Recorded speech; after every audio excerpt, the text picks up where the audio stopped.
And welcome back, everybody, to another week at Beyond the Trailer Park. And we've got our full complement of ladies this evening, which is great. Beth, how the hell is everything over in Pennsylvania? You're as frozen as I am? Yeah, it's a little chilly. I had to go out earlier, and I was like, colder than I thought. This explains why my feet are freezing. I'm sitting on a heating pad right this second because my ass was cold. Yeah. But yeah, well, it's kind of cold down there in Savannah, isn't it, Miss Ashley? Wake up now. 27 tonight. 27. Wow, that's like Canuck temperatures. That's like cold. We have to make sure our pipes are dripping tonight so our pipes don't freeze. Yeah. Oh, so that's what you do. You like leave it running a little bit. Just let the water keep flowing through the pipes overnight. So do you guys not have like heat in the house? Yes, we have heat. Okay. There's a lot of people whose plumbing is either up under their house. Yeah. Mm-hmm. Or goes out to another water line or something like that. They always go out to some other type of water line. Okay. Yeah. So, and, you know, depending on your insulation, too. I mean, if you don't have constant water running through it. Well, that's not good. Yeah. Do you have basements? We don't know. Yeah. So, yeah, if you don't have basements, they can freeze. Yeah. Yeah, because everybody here has a basement. Yep. It's like, what's that? So, yeah, we don't. Yeah, the only people here that don't have basements are trailers. And I don't live in a trailer. We found that out. Well, I knew that, but other people found that out. Although I liked the quip, was it Bill that said it was the best double wide he'd ever been in? Yeah. Oh, shit, that was great. Oh, well, that's good. I'm glad everybody's here. We can make it together. Woo. It's been a while. Well, last week was good, and now we're going to make this a habit, I think, for a while at least. So this is good. Nobody getting sick or ending up in hospitals or any of that shit no more. So, what's that? Goodness, I hope not. I'm tired of hospitals and sick people. And I bet you. Not that I'm tired of sick people, because I love a lot of sick people. I'm tired of people. I'm really trying to figure out how to say this. I hate that Beth's always sick.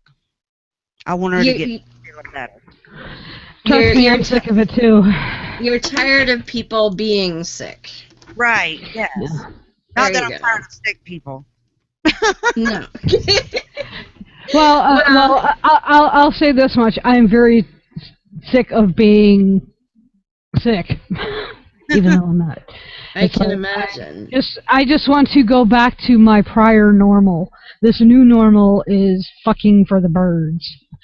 The other day it was like, seriously, where's the nearest fucking gun? I know, we were chatting and all of a sudden it's like, where'd Beth go? She's like, yeah, I had to go lay down. So, which I can totally relate to because I get days like that too. So, well, today we're gonna talk about hermeneutics, the hemina.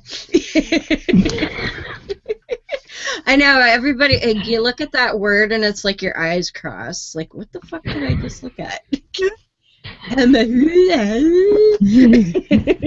Hemina works good. Hemina hermeneutics.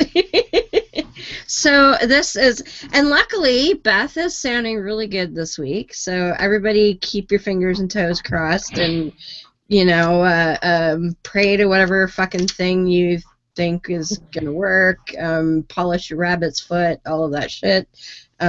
Polish your lingam if you have one of those. If you don't know what it is, look it up. You'll be amused. So, Beth, what the fuck is a hermeneutic?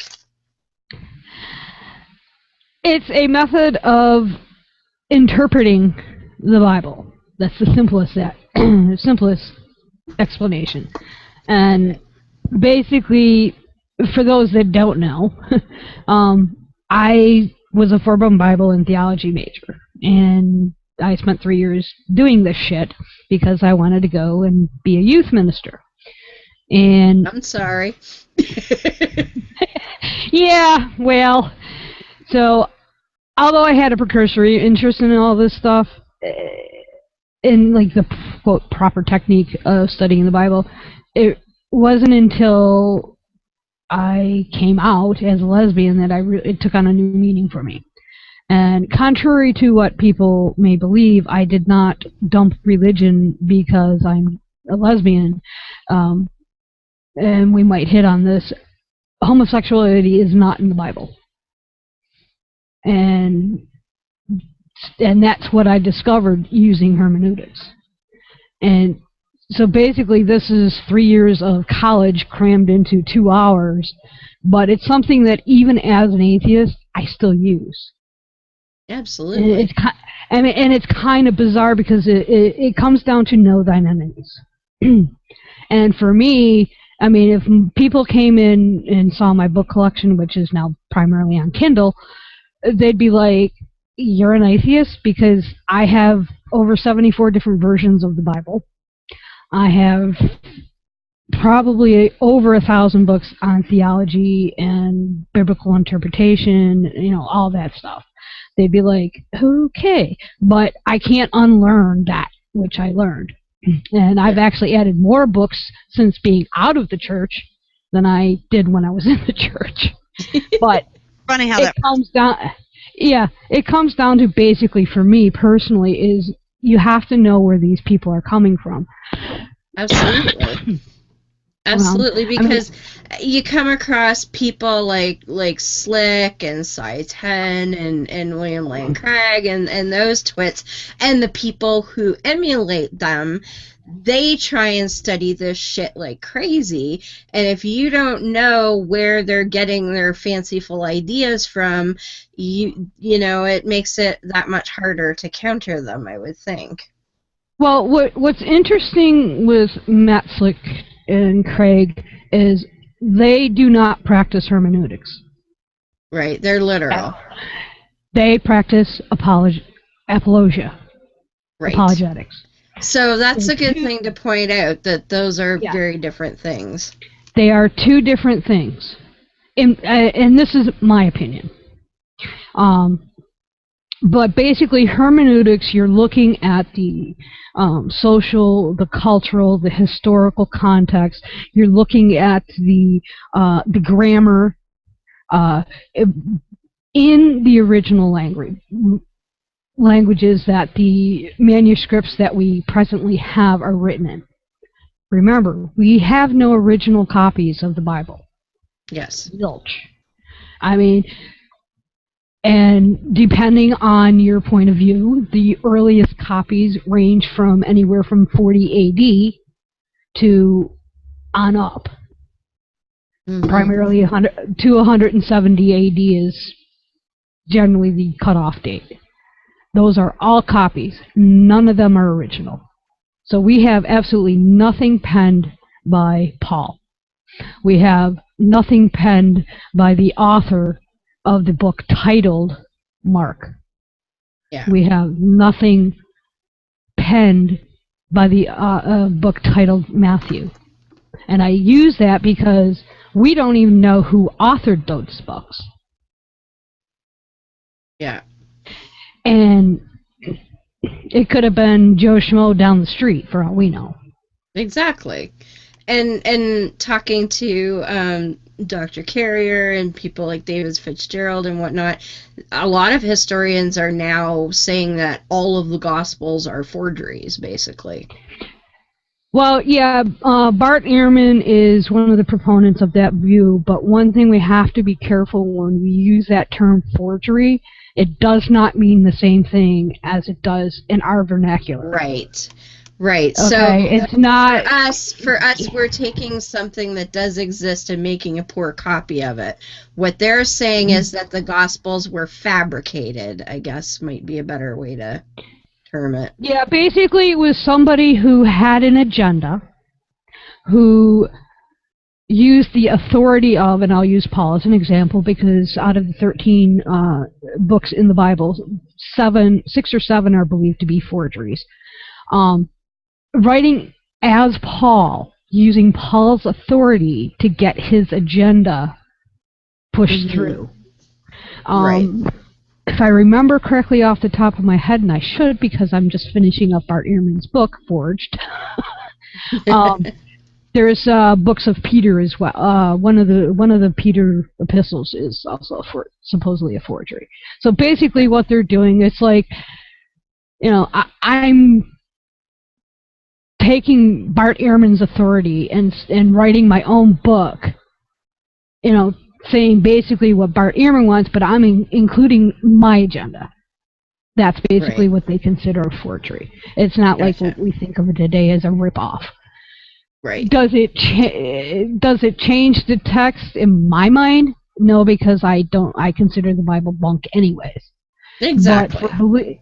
But for believers, you bring up the idea of the books not being forged, and they will go ape shit on you. Oh yeah, just Literally. like when you say, I don't think Jesus existed. Like, what? How could you think that? I'm like, because evidence, people. Evidence. Yeah.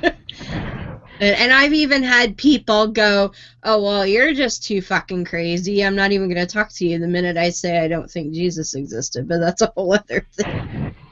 Yeah. I mean, and as an atheist, like, for me, I kind of have an agenda in why I do this. A lot of people are like, debating the Bible is pointless. Yes. And I kind of do agree, but as I said, I kind of have an agenda with it, and it does surround homosexuality, obviously. Now, we have individuals such as Matthew Vine, bless his little soul, who is trying to change the church from within with his whole love and tolerance dogma, as I'll call it. Now, while I kind of applaud him for doing that, in my mind, I want to rip that to shreds. Just for the simple reason, I don't think it's in the Bible, period. Now, he does bring that into his thing, but he still considers himself a Christian. And there's nothing wrong with that. But for me personally, the church is basically tried to destroy me because I'm gay. Yes. And to me, that needs to be eradicated. Yes. So, I mean, I'm an anti-theist. I think religion needs to be wiped off the face of the planet. Whether it can actually happen, well, pipe dream. Yeah. So, for me, if I look at a passage, what does it really say? And those of us in the States, if you remember back during 2012, one of the verses that got quoted quite often was 2 Thessalonians 3:10 by the politicians to try to deny SNAP. Now, precursory reading, it might say that. But you delve into the hermeneutics of it, the historical context with the word, it means the exact opposite. So we're going to hit on some of that. Excellent. And I get that even just this morning. I was in the crazy group. I should probably not do that when I should be sleeping, but I was in the crazy group, and I was arguing some point of theology. I don't even remember what the fuck it was now, but it gets the smart ass theist who's like, well, if you don't believe it, why are you wasting your time with the Bible? I'm like, because people like you take the Bible and use it to do bad shit to other people. What do you think? But that's the argument I get. Well, why are you arguing this if you don't? Because they're like, oh, you must secretly believe it if you're going to argue it. I'm like, no, dumbass. I'm here to counter your stupid shit, not me. Like, it's not about me, But and like you said, it's I don't ever expect that some moron in especially the crazy group is ever going to change their mind. But there's people who are watching, and I've encountered that several times where I'll engage with some complete batshit nut job who, doesn't have a cogent wouldn't know a cogent argument if they fell on it. but somebody will message me later and go, wow, like I never thought of it that way, or oh, that made total sense, and things like that. Or even just the other day I was debating some idiot, oh, I don't even remember what the hell it was now. But I was just throwing out point after point, and somebody just popped in the thread and like, you're destroying this guy. I'm like, thank you. Yeah. And well, it was like, you know, well, you just say that. I'm like, no, I have evidence. Oh, well, your evidence is stupid. Okay, why? Your evidence is just stupid. I'm like, well, it's like the conversation we were in a couple of weeks ago with I'll just use part of her name, Sky.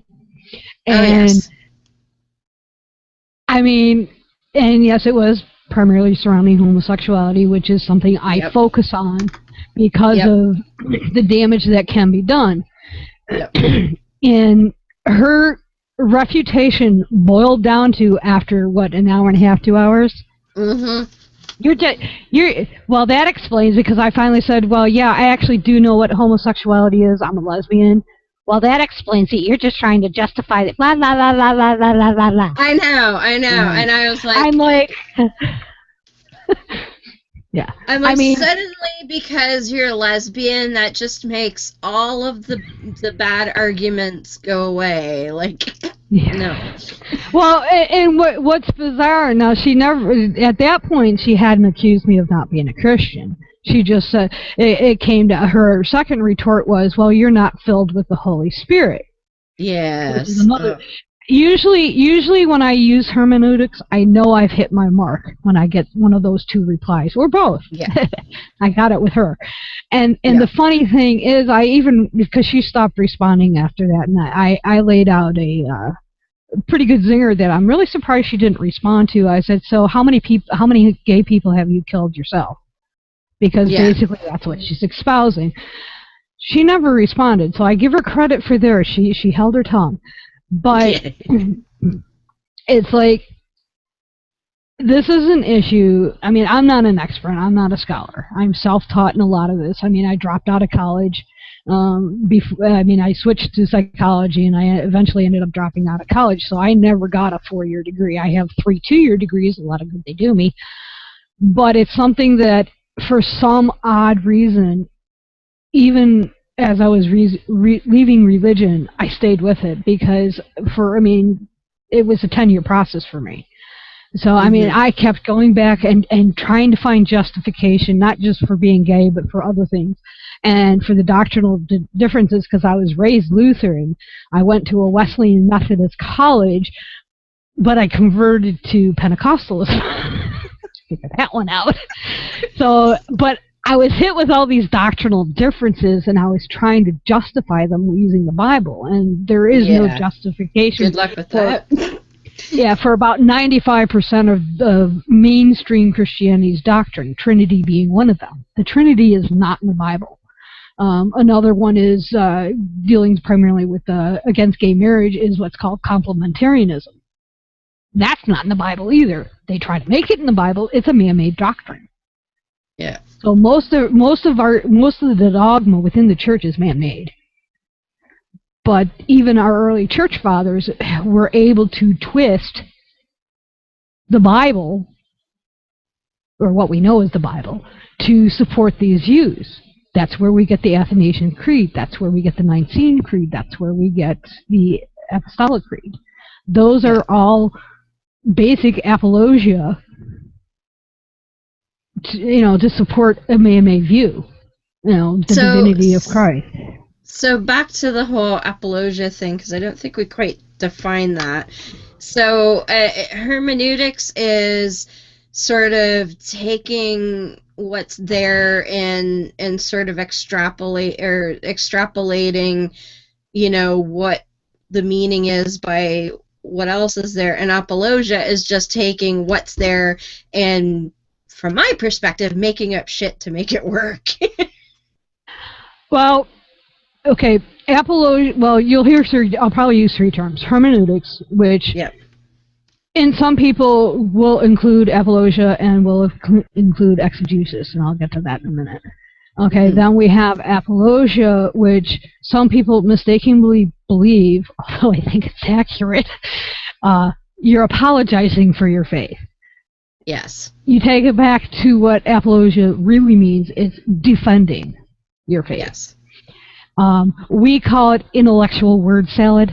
Yes. Because basically, if you listen to Cy 10, or you listen to Matt Slick, or Eric Hovind, and they are all three presuppositionalists, basically that's what they're doing. It's intellectual word salad. And it's very dishonest, intellectual word salad. Oh, well, that's why I always say Slick is slimy, because, like, go read Karm for a while. Karm just makes me want to... Karm makes me want... That's, Christian... Oh, it's Matt Slick's site. It's, what is it? Christian something... Apostolic Resource Ministry. Christian Apostolic... Apostolic Resource Ministry or Research Ministry, I can't remember. Apologetic. Isn't it Christian Apologetics Resource Ministry? Yeah. I think. I don't know. Yeah. They should just call it crap and be done with it, but it's pretty sad, the shit you read over there. Well, AIG is another one. Yes. And Answers in like Genesis. That's the ham. That's the ham sandwich salad.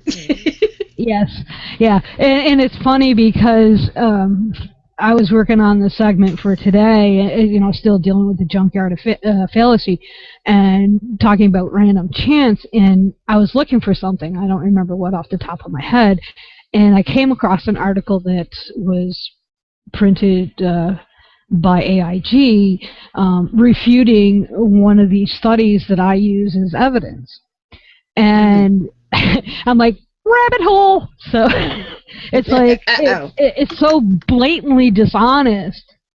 Yes. And if you read it, it's like, oh, what the hell is this person saying?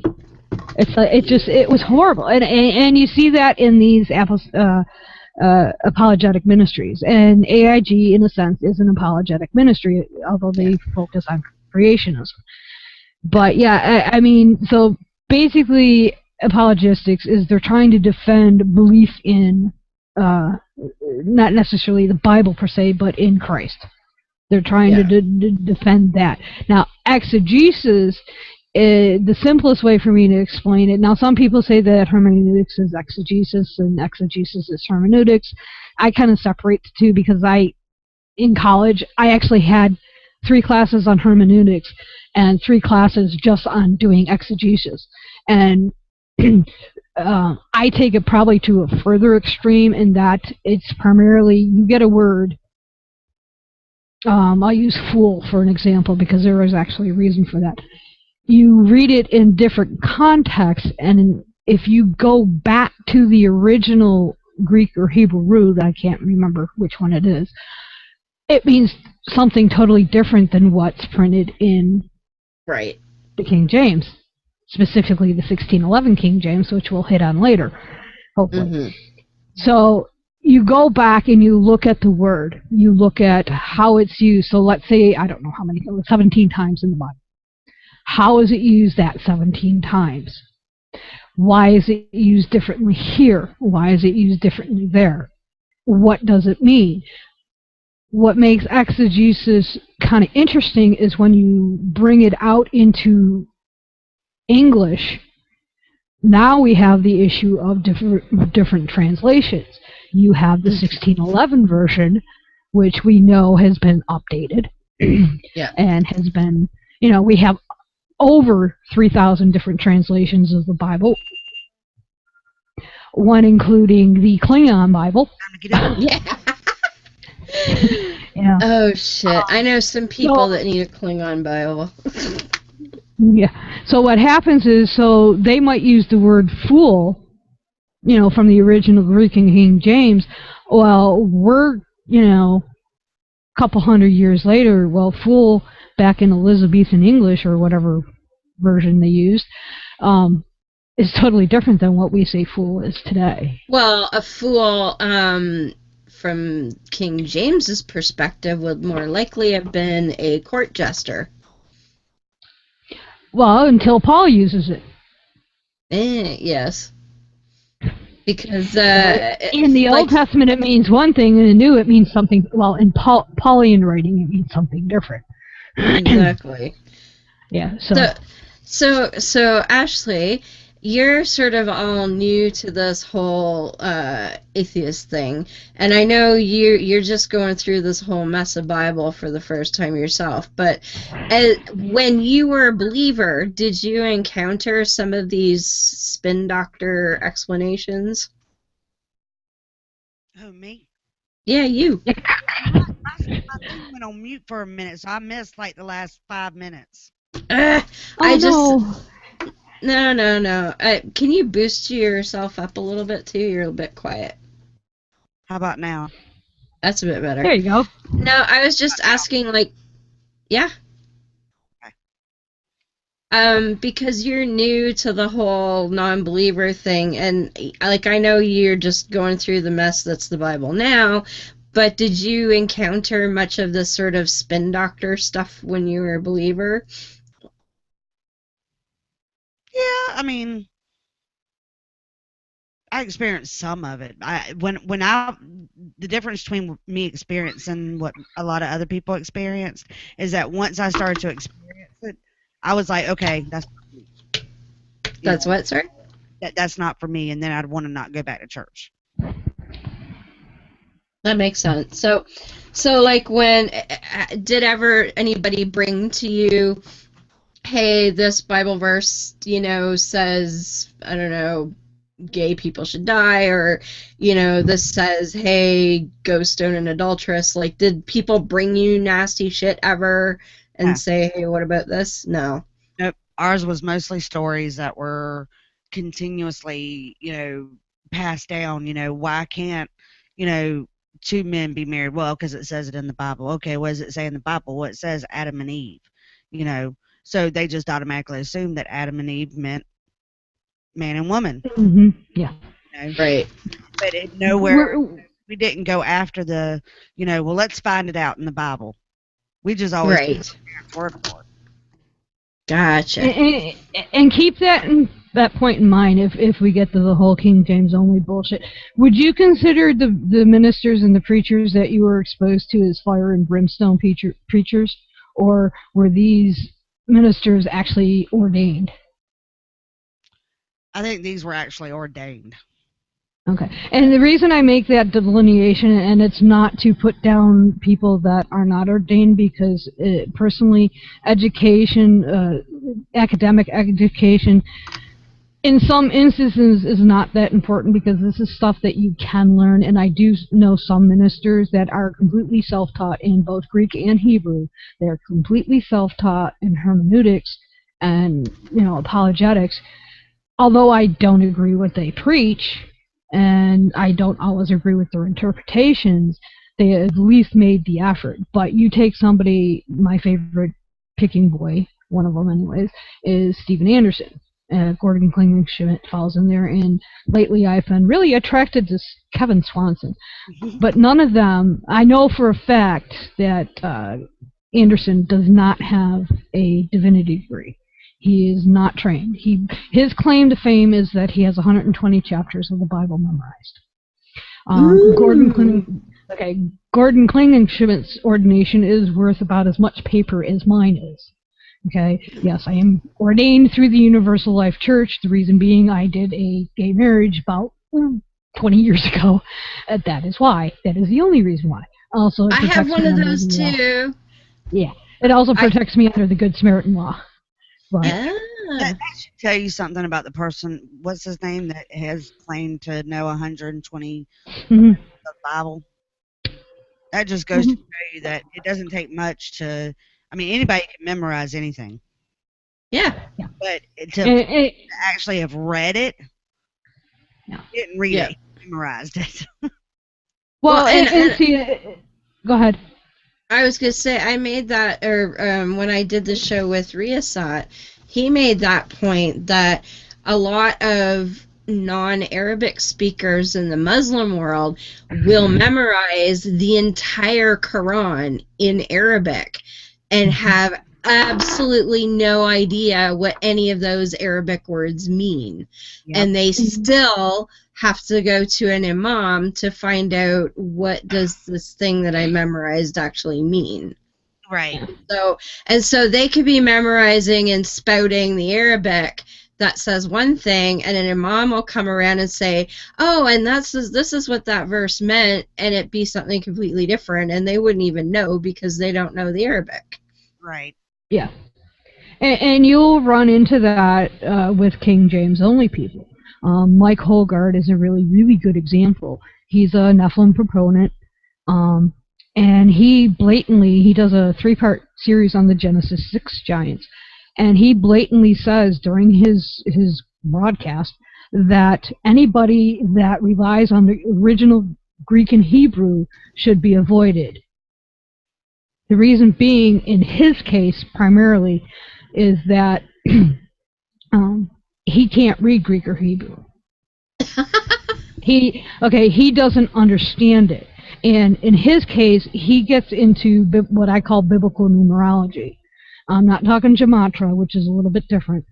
But, so the chapter and verses are exceedingly important to him, the numbers, and any of the numbers in the Bible. So he doesn't read the original, he doesn't accept the originals because those numbers aren't there. And that's something we'll hit on too, is, with the development of the King James Bible, is that the original Greek and Hebrew didn't have those numbers. They didn't have chapter and verse separations. That's so funny though. He's like, avoid everyone who uses things that I don't understand. Yeah, and that's what.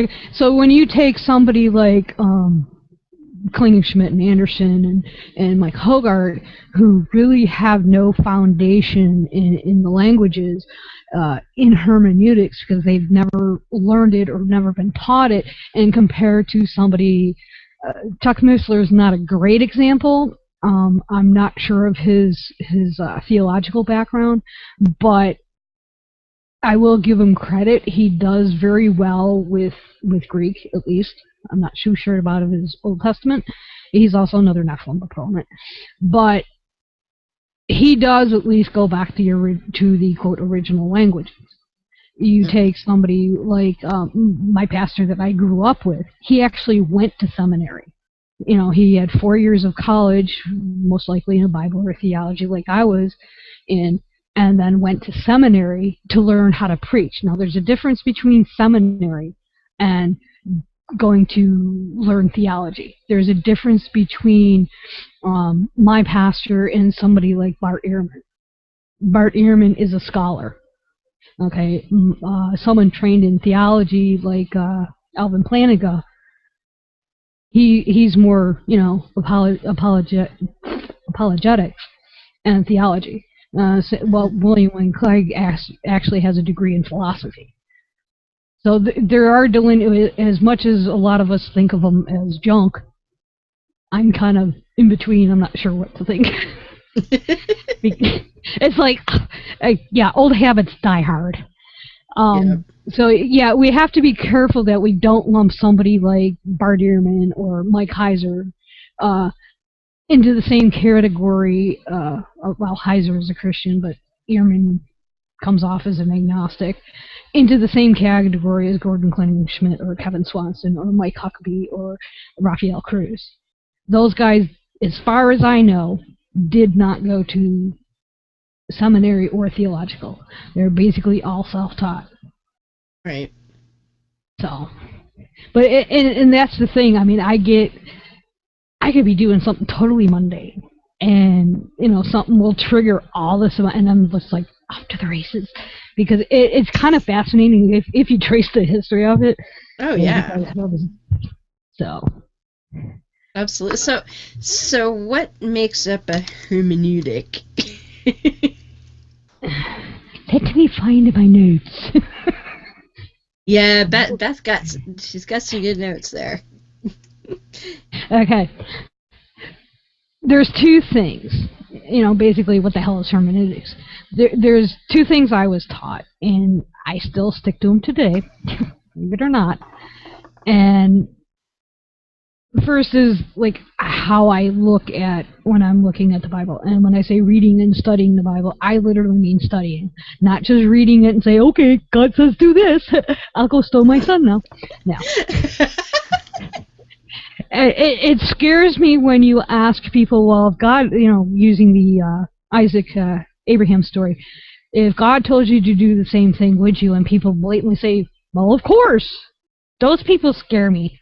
Yeah.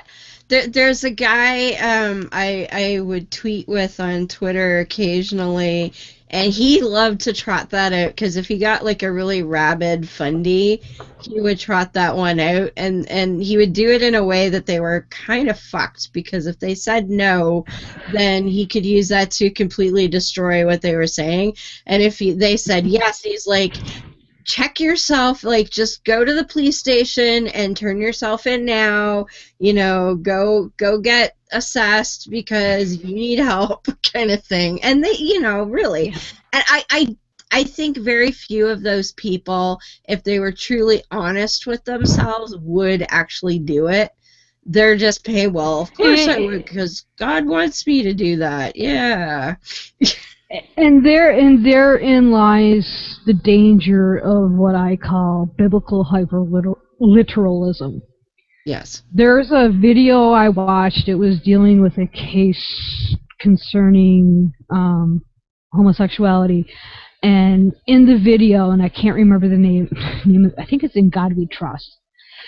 And basically they interviewed a minister on there and said, if the Bible told me that 2 + 2 = 5, that is what I believe. Yes. Well, where hermeneutics come in my opinion, is instead of making such a fucking asinine statement, if you go back and actually look at what it means, you wouldn't look like a dickwad. Because that's basically what it comes down to. But, even though I'm a non-believer, one of the things I still stick to is that if we accept that the Bible is, quote, the Word of God, I don't believe that God would embed any secret knowledge in the Bible. Using obscure techniques are totally foreign to the Bible, and it is supported, scripturally. The Bible's teachings are plain, and very plain. So there's no secret codes like Mike Hogard or any of the people that follow the Illuminati or, prophecies and all that shit. That stuff isn't there. Now, the prophecies maybe, but, Bible code, that ain't there. I mean, God didn't put that in the Bible. The second point is that, all God wanted us to know is recorded plainly in the Bible, which is to be read and pondered, not manipulated. Though by those possessing the claim this, quote, secret knowledge. Basically it goes back to the very simple adage, so easy a child could read it. Because you talk to a lot of fundamentals, oh, it's so easy a child could read, or we give them the Bible in their own language so they can sit and read it and accept Christ. Well, if it's that easy, why do we have apologetics? Yep. Why do we have missionaries? If a child could pick it up and read it and understand without knowing all this other bullshit, well, they pretty much destroy themselves right there. Yep. So, because like Ashley, you picking up the Bible for the first time. How clear was that? Considering I was actually reading it and not just, saying the words out loud, it took on a whole different meaning for me. Mm-hmm. Absolutely. And when you open up your mind and not rely on what you've heard in the past. Yeah. You open up and you actually read it for yourself. Oh, I never knew the Bible was so bad. Yeah. Well, there's a reason why we encourage people to read more Bible. Yeah. I'm sitting here looking at the Bible going, where's all the love shit y'all talked about in my life that the Bible was supposed to be? I ain't read it yet. Yeah, and how far are you now? I'm in Deuteronomy. I thought that's where you were. Yeah, I am in Deuteronomy. Yeah, Yeah, I thought you were still in Deuteronomy. Okay, is that sweet tea, my girl? it is. Oh yes. Yeah, in the I was giant. going to ask. For I was those going of to ask you you, when were you allowed to start drinking again? that was like what, on Monday? 13th of January, I was able to start drinking sweet tea again. There was So like so for those of you who are listening, that was a giant ass glass of sweet yes, tea that Miss Ashley was drinking there. It's a giant Parker's cup, of course. of course, and it's Yep. 44 ounce. I Ah, bought it ooh, at o'clock. It is now 10:15, and it's already gone. good.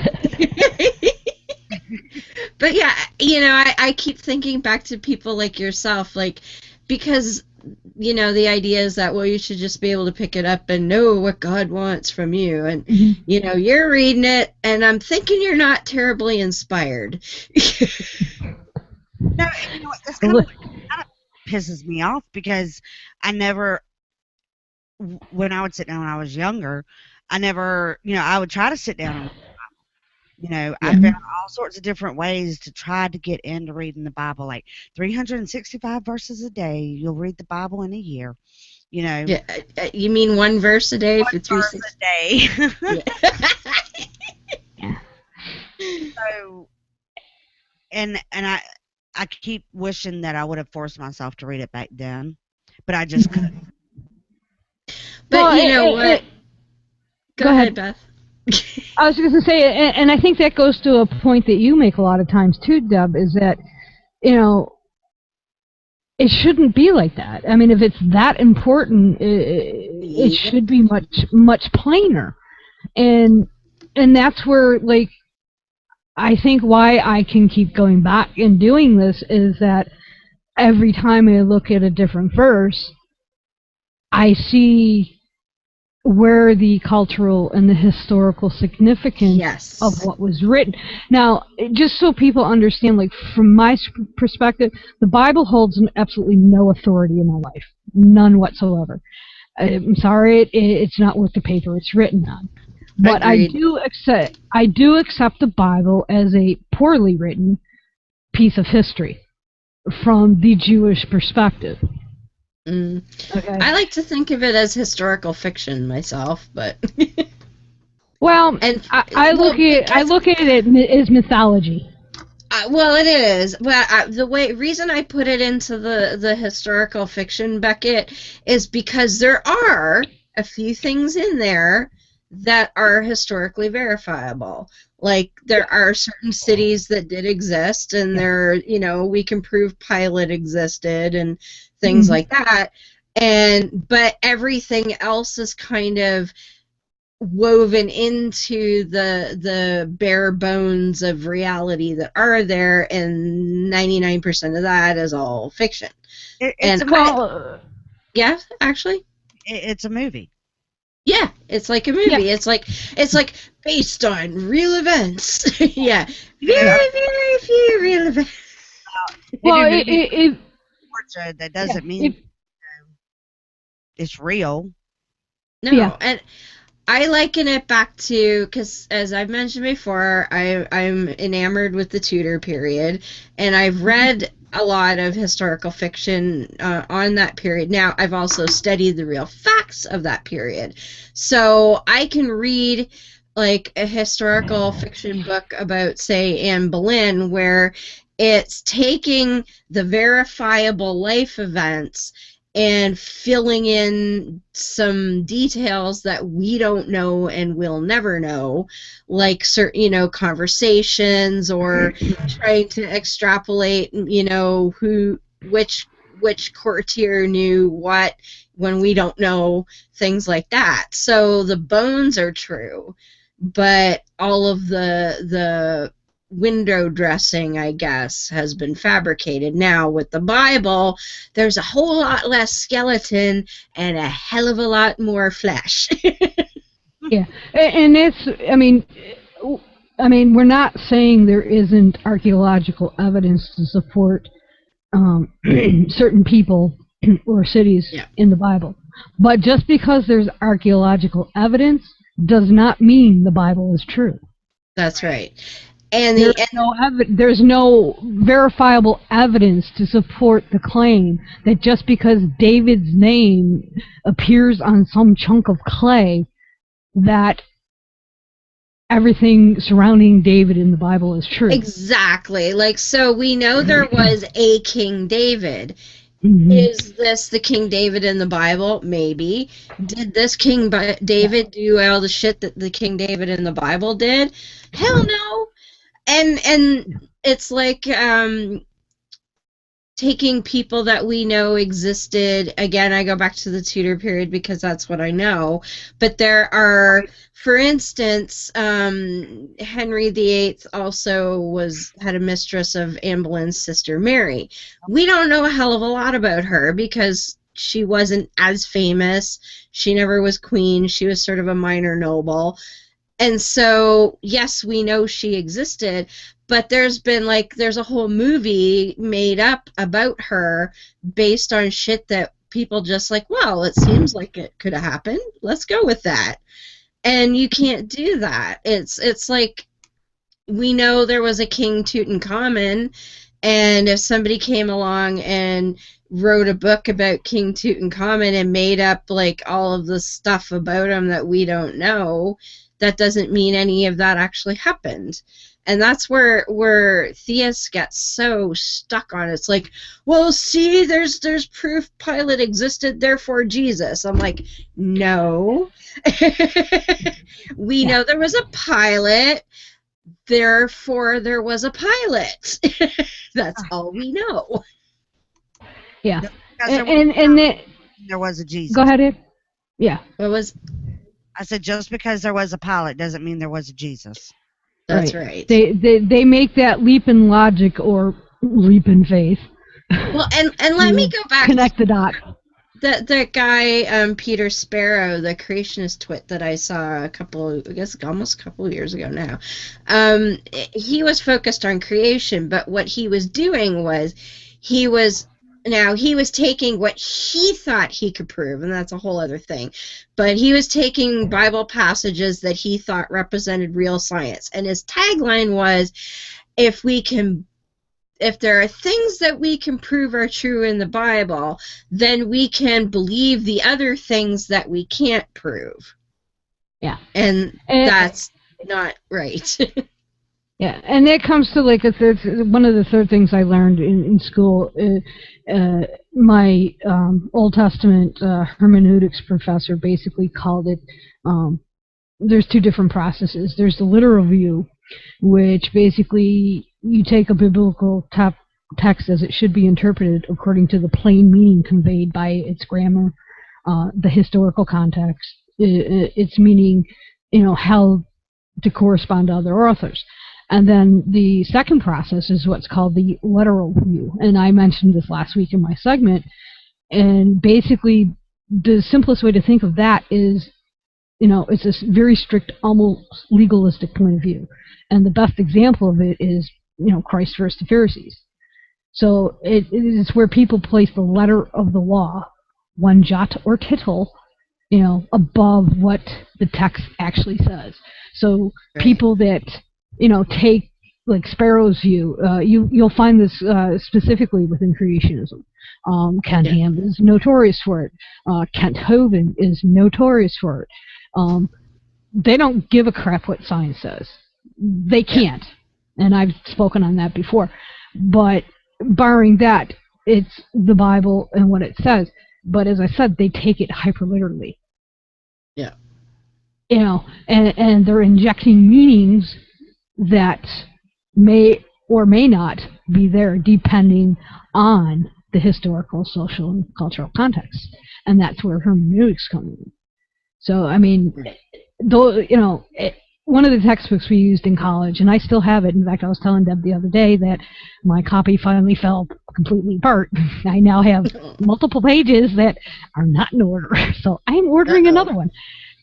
And the reason is, it was a really good book, and I'm one of the lucky few, and this is going to sound very odd. I had some exceptional teachers, exceptional professors in college. I I actually still converse with my hermeneutics professor. I did, well, at least up until 2 years ago. I think he died. But up until about 2-3 years ago, I still actually emailed him. I was ecstatic when he, because there were things that, even from an atheist perspective, I want to make sure I'm getting them, quote, right. You know, I don't like setting up straw mans, although it's very easy to do, and it does come in handy.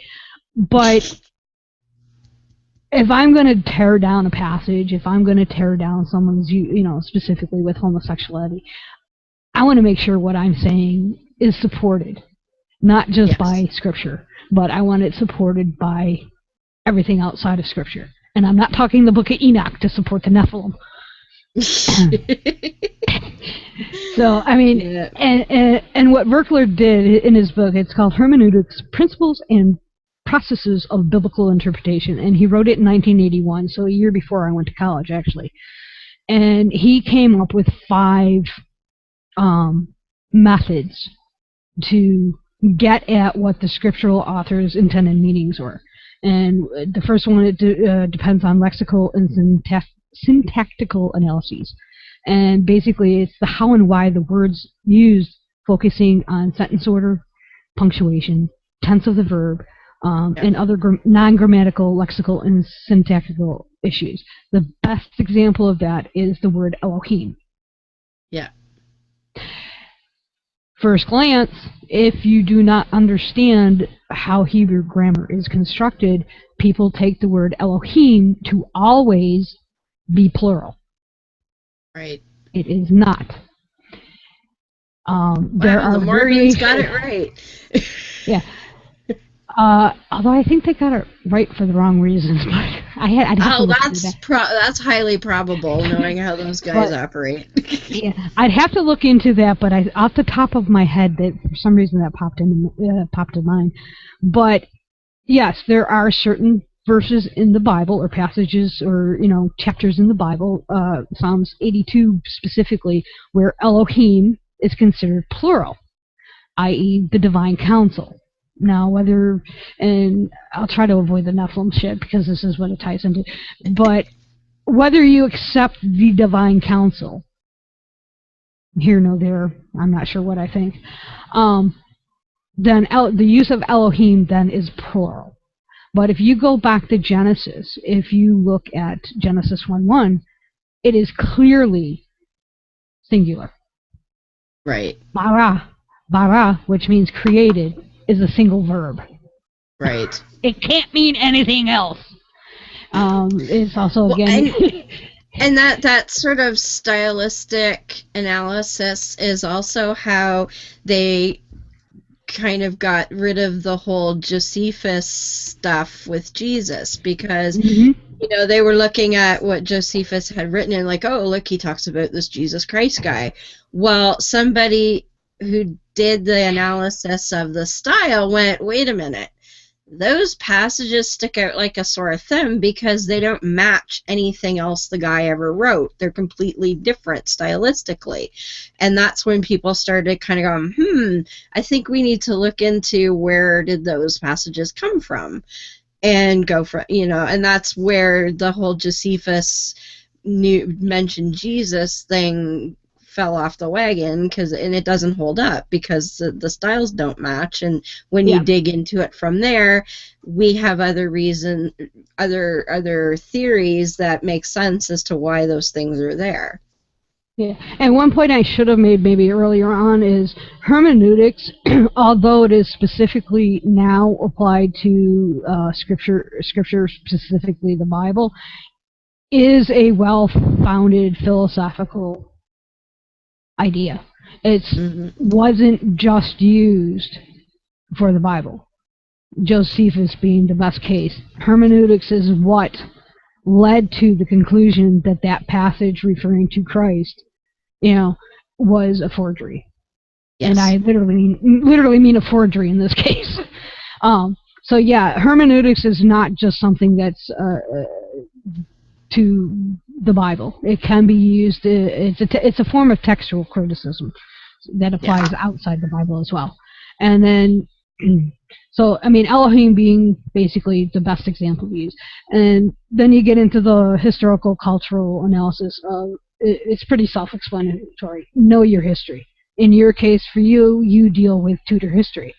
And, Yes. and for me, who knows absolutely nothing about Tudor history, who actually hates history, although I use history more now than I ever did, I find it fascinating because I have read historical fiction. I've actually, when I was in college, avoiding textbooks, for some reason I got into historical romance fiction.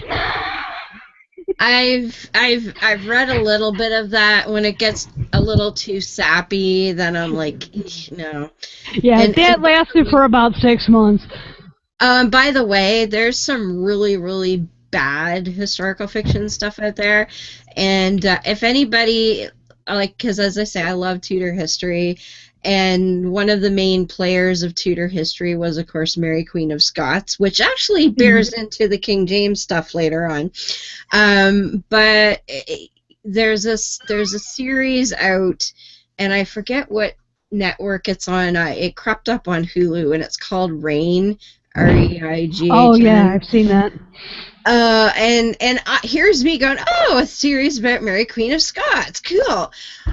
I think I lasted 5 episodes, and I yelled my head off at everyone because it was so anachronistic. It was unreal. I mean, okay, come on. 50s style bustier dresses in the 1520s or 15 like no, and I lost my shit when they showed the Victorian style clawfoot bathtub.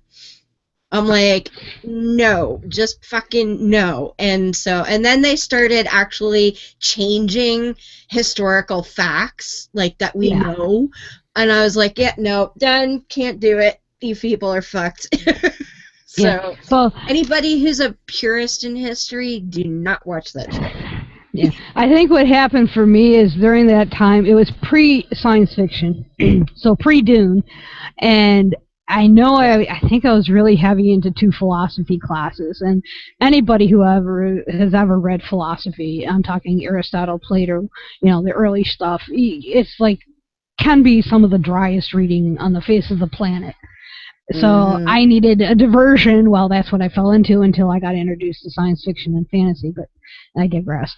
But the third basic premise is, I call it context, context, context. I mean, that's another blatantly obvious.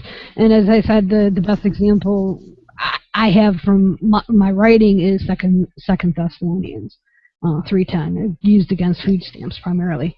And then there's and what verse is that for folks that might not know what that is? Hold on 1 second and let me pull it up. Little Sorry. I don't. Well, I have it here. I closed everything, so other than. Okay, well, I think I have it closer. That's not it. Because somebody wrote 6 pages, so it might take me a minute to find it. That's the one about he who doesn't... Oh, here we go. For even when we were with you, this we commanded you, that if any would not work, neither should he eat. And what makes this verse really funny, this was, for those that remember, this was during the 2012 election. Stephen Finchner is the guy I focused on, but it was used by others. And they were basically saying, what he says is saying that the government's role is the role that Jesus had back in the Bible. Let me say this, 2 things. The first is the Bible also says that the poor will always be with us, and it also says if you don't work, you don't eat. But more than that, the role of citizens, of Christians, of humanity, is to take care of each other, but not for Washington to steal money from those in the country and give it to others in the country. Now, the funny thing is about this passage is that this passage was also used. I just lost my place. By Russia. By one Vladimir Lenin. Yes. So if you want context, here's the context. It's an irony. They're so against socialism, but yet the same verse was used by socialism, by Lenin, as support for socialism. Yeah, this is, I don't have the, it's from Chapter 5, Section 3, the first phase of communist society, and this is what Lenin says. However, it persists as far as its other part is concerned. It persists in the capacity of regulator in distribution of products and the allotment of labor among members of society. The socialist principle, he who does not work shall not eat, is already realized, and it goes on. What does the Bible verse really mean then, if it's out of context? Well, we all know that, of course, Thessalonians has been attributed to Paul. It was written around 52 CE, and it was Thessalonica was the second Christian community created and organized by Paul, and this letter is a response to some within some people in Thessalonia who were concerned over whether those who had died would share in the second coming of Christ. Okay, or the second advent. Anywhere in there about feeding the poor? Nope. It goes back to one of my favorite canards that I like to use. Is it's written for a specific time, a specific place, and a specific situation. So he's basically saying that if those people didn't believe and weren't saved or whatever, then they don't get to go to heaven. Let's see. It's been a while. Yeah, pretty much. It's going down that these people have an improper attitude towards eschatology, which is the end times. So basically, and that's it gets. I go a little deeper than that, but that's basically what it boils down. It has nothing to do with feeding the poor. So and so what his analogy is that eschewing all other kinds of social structures, bare bones, if somebody doesn't work, they don't eat. He's not saying if somebody doesn't work, don't feed them. He's saying that if you're assuming you are an average person, if you don't work, you don't eat. If you don't believe, you don't go to heaven.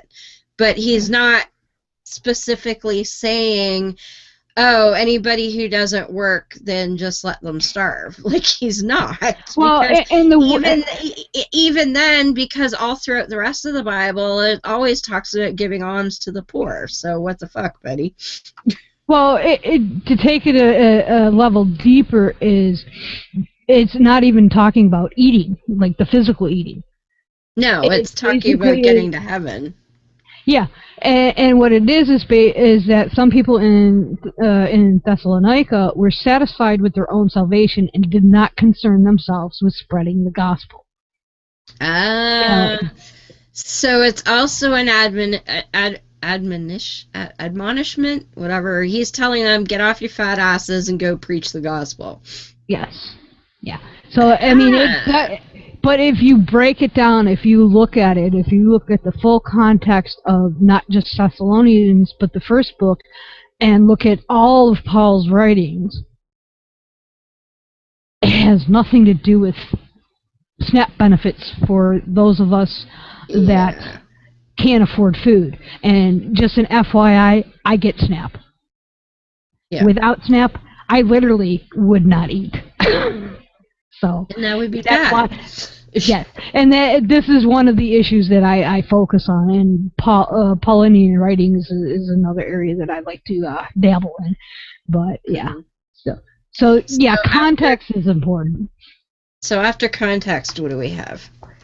Theological analysis, and this comes down to actually what we kind of just touched on, is that a single verse does not make a theology. You cannot take a verse from one book without taking into account the other passages that, A, deal with the same topic, because you're going to have poor interpretation. Anderson is notorious for this. I have a whole diatribe. He initially, the post that I focused on, he was basically calling President Obama, this was when he was first elected, he was calling his mother a whore. Yeah, nice. I was going to write about that until I listened to his entire sermon, where he got into the story of the prophetess Deborah and her, and Barak. Well, first he tried to associate the Bible character Barak with President Barack Obama. Yeah. And there is actually a slight connection, but not the way Dipwad was making it.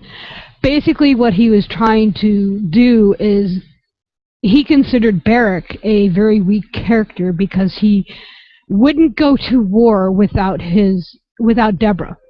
What he left out, damn it. Well, that's what it boiled down to, because if you look at the context, if you look at everything we've talked about, Deborah was a prophetess. Deborah was basically God incarnate on planet Earth. She was a prophet of God. So going to war without your best advisor, not a good idea. And he totally ignores the whole context of the entire story. It's in Judges 4. And, in an attempt to disparage the president by calling him weak. Well, Barak was not weak. If you look at the entire passage, especially if you get into the Proverbs 31, which gets into basically outlines how important women were within the Jewish culture. And even to this day, women are prized, for lack of a better word. They are basically the matriarch of the family. And Judaism goes through the matriarchal line. That says something right there. Yeah. So, there's an example of taking it completely out of context. It meant, and that's why, you can't take one verse. He does it obviously with Leviticus, with the 2 verses in Leviticus. Well, the problem with there is he ignores one word, Tobah, which means abomination. If you do an exegesis on Tobah, apply some hermeneutics in there as well, you're going to find out that abomination doesn't mean what you think it means. There you go. I will ask you this. Mm-hmm. To you men out there, do you make your wife go sit out in the doghouse for 7 days while she's on her dot? I've asked theists this before. None of them will answer me. It comes, the whole idea behind Tobah means you are unclean. If you study the word, and I actually have a piece I've been working on for about 2 years now, on what Tobah actually means, or what I think it actually means, but my sources kind of agree with me. And I've actually looked, and I don't just focus on people that agree with me. Yeah. I have shit from people that don't agree with me, and trust me, there's a reason that I don't agree with them. But you have to look at what not just the word itself means, but what does it mean in context? How is it used elsewhere? Yeah. And then the final one is literary analysis, and this is something you can relate to, Deb. Yes. There are several different literary styles in the Bible. Okay, we have narratives, we have histories, we have prophecy, we have apocalyptic. Thank you. Writing. Yeah. We have poetry, we have psalms, and we have letters. And Song of Solomon, baby, man. Woo. Yeah.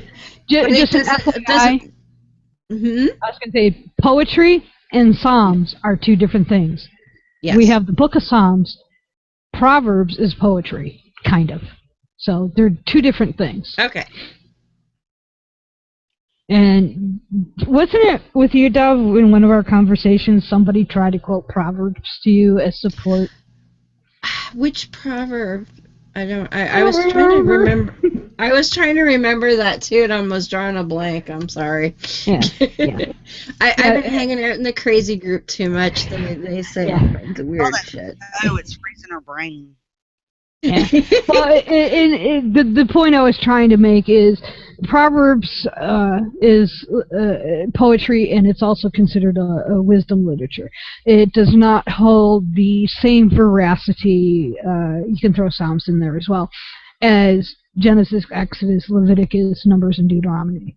It's different from the prophets. Right. So, I mean, yeah, the Torah, which is, the first 5 books, is not the same as the prophets. It's not the same as, the poetry. So, yeah, using a verse from, Proverbs to prove something that God did in Genesis 1 or something is not going to work. I mean, it can, but it's pretty far stretch. Yeah. So, I mean, basically, that's hermeneutics in a nutshell. Awesome. And I know you were asking if there was something similar in Islam. And kind of, yeah. So in Islam, now Islam differs with the Quran in that they say Muhammad got the Quran in his head directly from Allah, which should make you wonder right there, people. But Muhammad got the Quran in his head from Allah, and he dictated it directly to scribes. Now, I'm not familiar with how many scribes or whether there's even agreement, whether it was 1 or 2 or 10 or what. That part I don't know. But they claim that the Quran has been completely unchanged from the minute the first scribe wrote down Muhammad's shit until now. Now, I don't know anything about that. I've not ever looked into whether there are actually differing versions of the Quran out there. Every Muslim I've come across... What's that? Even if there was only one version, it still doesn't make it true. Oh, no, you're right. I was getting to that. Like I said, some guy who heard it in his head should really make you wonder in the first place. And as our good friend Thomas Paine likes to say, revelation is only good for the guy getting the revelation, and it's merely hearsay to everybody else. And yes. No Muslim ever responds to that when I paste that verse in either, that quotation, oddly enough. Yeah. But so they don't really have a lot of, there's no real argument about has the Quran been changed within Islam. They pretty much all say no, it's been exactly the same for 1400 years. I highly doubt that, but I have not actually looked into that part myself. But what they do have are 2 other things that really get a lot of there's a lot of discussion about how much of it to believe, and so there are the hadith, which are writings by other people surrounding Muhammad who talk about what Muhammad did and said. Some of them were supposedly written even by like Aisha, the infamous 9-year-old bride, or 6-year-old when she was married. Other wives wrote stuff, like his advisors, whatever. And then there's also what they call the tafsir, which are commentaries of the Quran verses, which are kind of hermeneutics in of themselves, really. Mm-hmm. And now, in some schools of Islam, the hadith are seen as basically scripture as well, and there are some other followers of Islam that don't see the hadith as scriptural, and I'm a little fuzzy on which sects are what right now, so my apologies on that. But the hadiths have their own grading system. So somebody throws a hadith at you and said, well, the prophet said blah blah blah at some point regarding this verse. And so you can look it up and say, oh, well, what grade of hadith is that? So if it's a there's a grade of hadith that's considered to be, virtually infallible, and that's exactly what happened, that kind of thing. And that's Sahih. Sahih, S-A-H-I-H. Sahih is like the highest level of hadith. And even then, within the Sahih hadith, there are other levels of veracity. So, for instance, there's two guys that one was called Muslim, not Muslim, or no, it is Muslim. Guy named Muslim and another guy named Bukhari, who transmitted, which I'm not sure what that means exactly, but they produce these hadith. So if Bukhari and Muslim say the same thing in each of their hadith, it's basically considered, yeah, that absolutely happened 100%. Now, if only Bukhari said it, then that's like probably a 95. And if only Muslims said it, that's like a 90. And then it goes down from there. It just like, and that's just out of the top rated. And then there's like the middle ground, which is Hassan, which is good. So there's Sahih, which is, they call it sound, which is like almost perfect. Hassan, which is good. And then we've got Daif, which is weak. And then Maudu, I'm not pronouncing that right, I'm sure, M-A-U-D-U, which means that they're either faked, fabricated, or forged. So Maudu stuff you wouldn't even look at.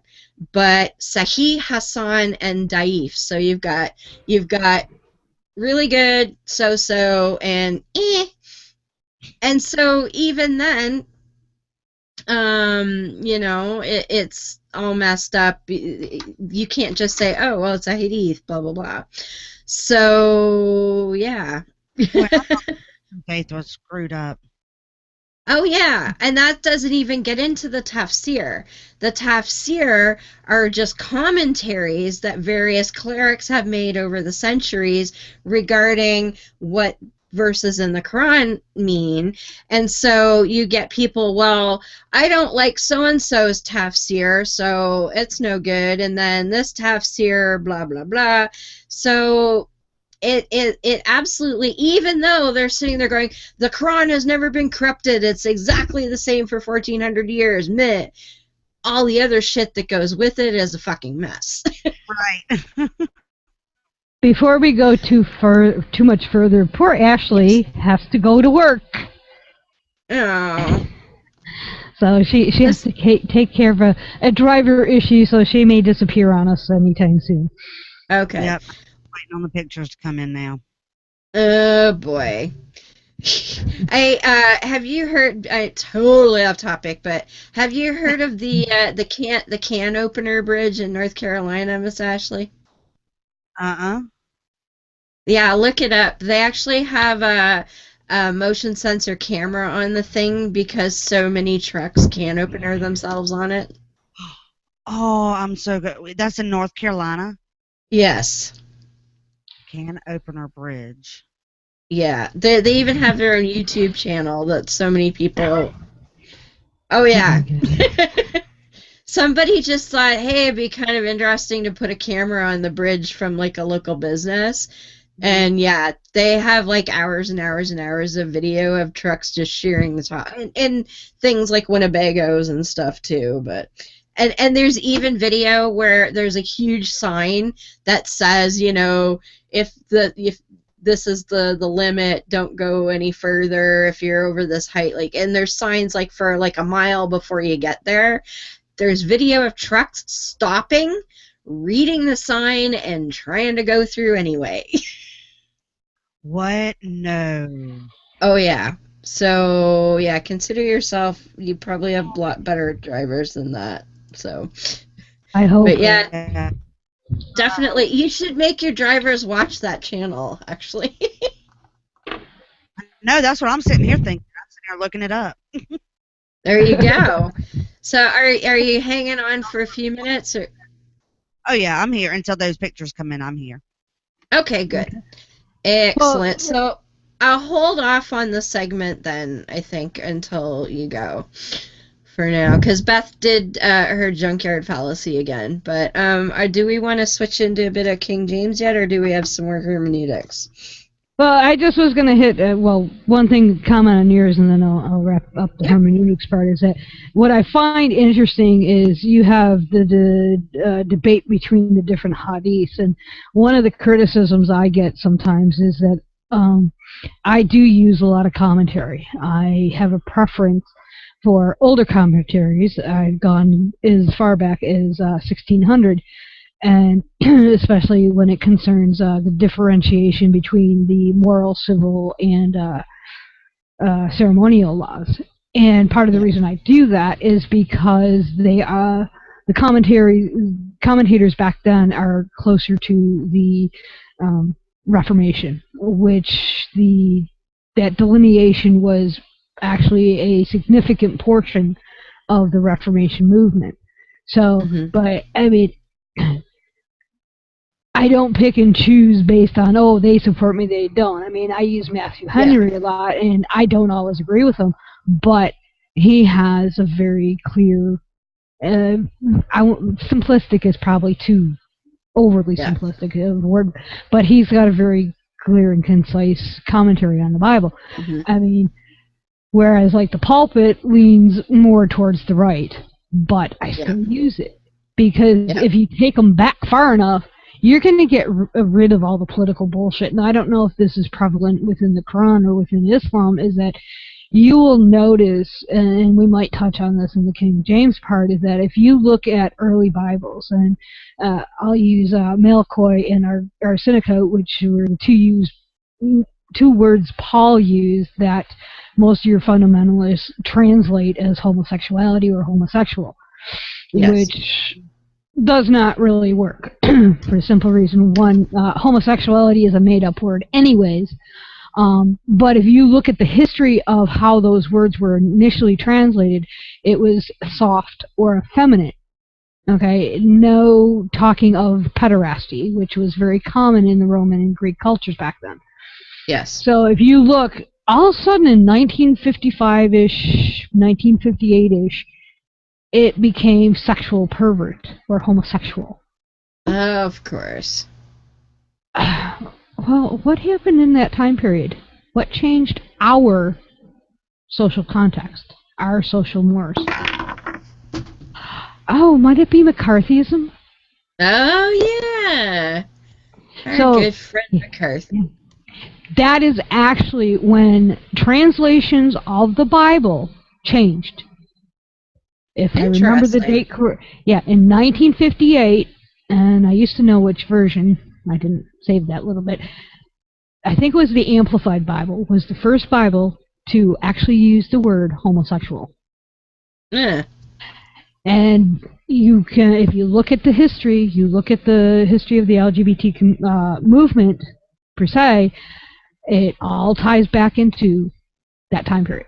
So, So basically taking 21st century, well now 21st century, issues or culture and trying to implant them into first century and Bronze Age theology does not work. You can't do that. You have to interpret it, you have to interpret it into what it meant back then.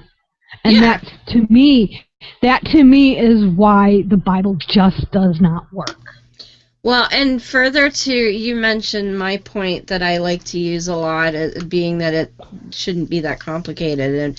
And my beef with it, and this goes into it, is if your God is omnipotent and omniscient, he should damn well be able to have either known that all of this shit was going to happen and prepare for it and write a book that everybody in any culture, in any language, in any time period would be able to get the same damn message every time. Because if you're omniscient, you would know these things. You made the languages, so you would know how many it would need to be in, or you would be able to write it in a way that everyone would understand it. There should be no translation. There should be no interpretation. There should be no outside influence, because you should be able to write it in a manner, and hey, you're omnipotent, you can make it magical so that whatever person touches the book and opens it, it's automatically in their language or in context that they would understand. Like, you should be able to do this. So why the fuck is it a clusterfuck every time? Well, we're actually going to hit on that in a few minutes. We are. But that's my main argument, and I laugh because you know, with the whole tafsir thing, I was debating. I don't think I call it really debating, but I was in the crazy group with a few Muslims the other day, and one of the things that I've been hitting on is how the Quran, just the Quran, if you take three verses in the Quran, it proves beyond a shadow of a doubt that child brides having sex is codified in the Quran. You don't need any of the other shit. It's right in the Quran. But I do have tafsir that back this up. And I presented this, and the only thing the one woman would say was, well, how do you know that's not corrupted? I'm like, it's the fucking Quran. That's never been like, Okay, yeah. You know, and the tafsir were in Arabic from Islamic sources, and I'm like, are you fucking kidding me? But that was the reason. Well, how do you know that wasn't, you know, when I said it's the Quran, they didn't answer that, of course. Well, and that goes, you know, to kind of wrap up the hermeneutics, it's the same problem that there is with the Bible. I mean, what you have sounds like with debating Islam is that you have letterlists as well. And what many letterlists, you know, like Swanson and Klingenschmidt, Anderson, David Manning from Attleward Church, Raphael Cruz, Mike Huckabee, the list goes on and on. As I mentioned, they're guilty of biblical hyperliteralism. In your case, it would be Quranic. You know, and it's a false way of interpretation, and that's leads to horrendous things. Well, the piece in particular, there's one verse that says, because in Islam, divorce is actually acceptable.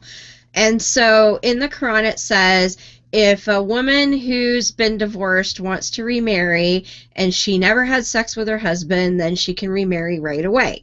Great. The next verse says, if a woman who's divorced and wants to remarry, and she did have sex with her former husband, she has to wait 3 periods to make sure she's not pregnant, and then she can get married. And then somebody said, well, what if the woman isn't menstruating? And so it says, if a woman is not menstruating, then she has to wait 3 months. And so why is a woman not menstruating? Well, either she's past menstruation, she's already pregnant, or she's not young enough to have, or old enough to have had a period yet. And so, and it's completely obvious because it says that. So if a girl, because a lot of Muslims will say, well, they got married really young, but they weren't having sex. That proves they were having sex, because you wouldn't need that clarification if it was. And the tafsir, or the commentaries are very clear. Yes, this means prepubescent girls. And so if they were not already, and so some people say, well, they weren't having sex with their previous husband. I'm like, then number one, if you haven't had sex with your husband, you can get married right away, would apply. But it doesn't. They had to come back and ask, what about somebody who hasn't menstruated? implying who has already had sex. And so what I'm getting is, well, that verse doesn't say they had sex. I'm like, does it have to be spelled out for you? Like, come on. Yeah. It's basic logic here, and that's what I get as, well, it didn't say sex in that verse. Like, so anyway, that totally divergent, but that was the Well, it's funny because basically what you just said is the exact same thing I go through with dealing with the Bible. Yeah. It's identical. It's kind of ironic that they're both Abrahamic religions. I mean, I don't. Funny that. Any coincidence, in that, but and it just, it's mind-boggling. It's annoying as hell, but in some ways it's fascinating. So It is absolutely. All right, well, Miss Ashley has to leave us. Apparently somebody destroyed the joint where she works, so Just a little bit. oh dear, this boss lady thing, man. Well, thanks for joining us, and you want to give your plugs before you run? Yes, you can find me here every Monday night at 9:30 on Beyond the Trailer Park. I can also be found every Sunday night on Spreaker at 7 p.m. for No Religion Required. You can find me on Twitter at Miss_Ashley NRR, or you can find me on Facebook at Miss Ashley of NRR. Awesome. And please give people shit for disrupting our show, because, like, that's not cool. I mean, destroying the place isn't good either, but we have shit to do here, people. Stop hitting things. Well, and especially at 11 o'clock at night. Oh, yeah, I know. that happens here. And the funny thing is, I don't think this was burglaries. Oh. I think somebody was backing a container up and knocked the gate over. Uh-huh. It just so happened right in front of a camera, so that's what I have to go look at. Oh, fun. Well, enjoy, and we will see you next week, my dear. Y'all do the same. Yes. I will talk to y'all later. Y'all have a good rest of the night. Okay. Good night. Good night. Night. Good night. Hey. Okay, well, let's go ahead and play the segment, and then we'll come back and talk about King James's clusterfuck. So, we'll go ahead and do that. Greetings and salutations. Welcome to Havoc and Chaos Live, a weekly look at some of the batshittery we call news and the pals, pundits, and other off-the-wall people, myself included, who claim to know what is really going on in our world. I'm an atheist, a lesbian, and I have bipolar disorder. Hate of any kind is not welcome in my world. I'm opinionated, and my impulse control went by the wayside months ago. So I say what I feel. In other words, stupid smart people piss me the fuck off. Be forewarned, I'm highly excitable, and if you are easily offended by 4 little words or longer, you may want to go listen to something else. 2 weeks ago, I left off with my kiss it. The junk of a fallacy. 1, random chance. 2, single step. 3, nothing like it should be. And 4, predetermined target. Let's take a look at each in a bit more detail. First up, random chance. And this is a point Michael alludes to. It's a common trope among the ID crowd. Order and information don't just come together by randomness and chance. Well, sir, last I looked, I was not slammed together like the 747, or, in your case, a computer code. I am the product of my parental lineage, which operated according to 5 principles of natural selection, which are: 1. Within a species, individual variations exist naturally. 2. More offspring are produced than can survive, and their success determines their ability to successfully reproduce and pass on their genetic information. This is a whole discussion by itself, and it is a concept that the ID crowd, amongst others, like to twist. Survival of the fittest may be a topic for a future discussion. 3.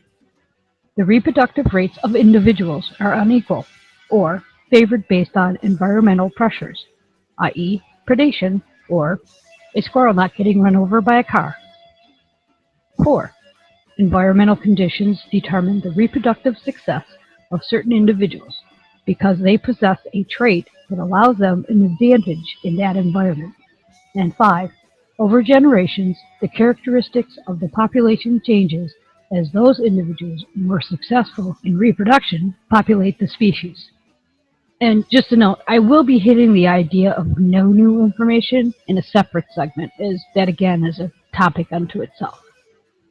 Now, chance does play a part in evolution. Basically, it's the random mutations that can give rise to new traits. But evolution does not depend on it. Natural selection harnesses non-random change by preserving desirable features and eliminating undesirable ones. Again, the oft-twisted notion of survival of the fittest. As long as the forces of selection stay constant, natural selection can push evolution forward. The most excellent example of this is H.B.D. Kettlewell's 1952 peppered moth experiment. In a most interesting experiment, he concluded that an environmental influence, predation by birds, affected the total number of reproducing moths depending on their color. Kettlewell was working at Oxford University at the time and discovered a shard of information from the 1840s. 100 years earlier, that noted the first appearance of a dark morph of the peppered moth. Until that time, only white or peppered-colored moths had been observed. He connected the dates with the onset of heavy industrial output in that area. He also knew that the factories at that time, and in his time, produced lots of daily clouds of black smoke, heavily laden with soot. He also knew that the peppered moths were common all over England. They were nocturnal and hid on tree trunks during the day. They were preyed upon by many species of birds. He hypothesized that the birds were preying on the moths that were less camouflaged and therefore easier to see. In so doing, they were favoring the one morph type over another, which created uneven reproductive rates that favored an increase in one type of moth over the others. And it goes on. Those moths best adapted to the environment survived and reproduced. The others did not. Kettlewell's experiment is an example of how environmental pressures can determine the characteristics of a species.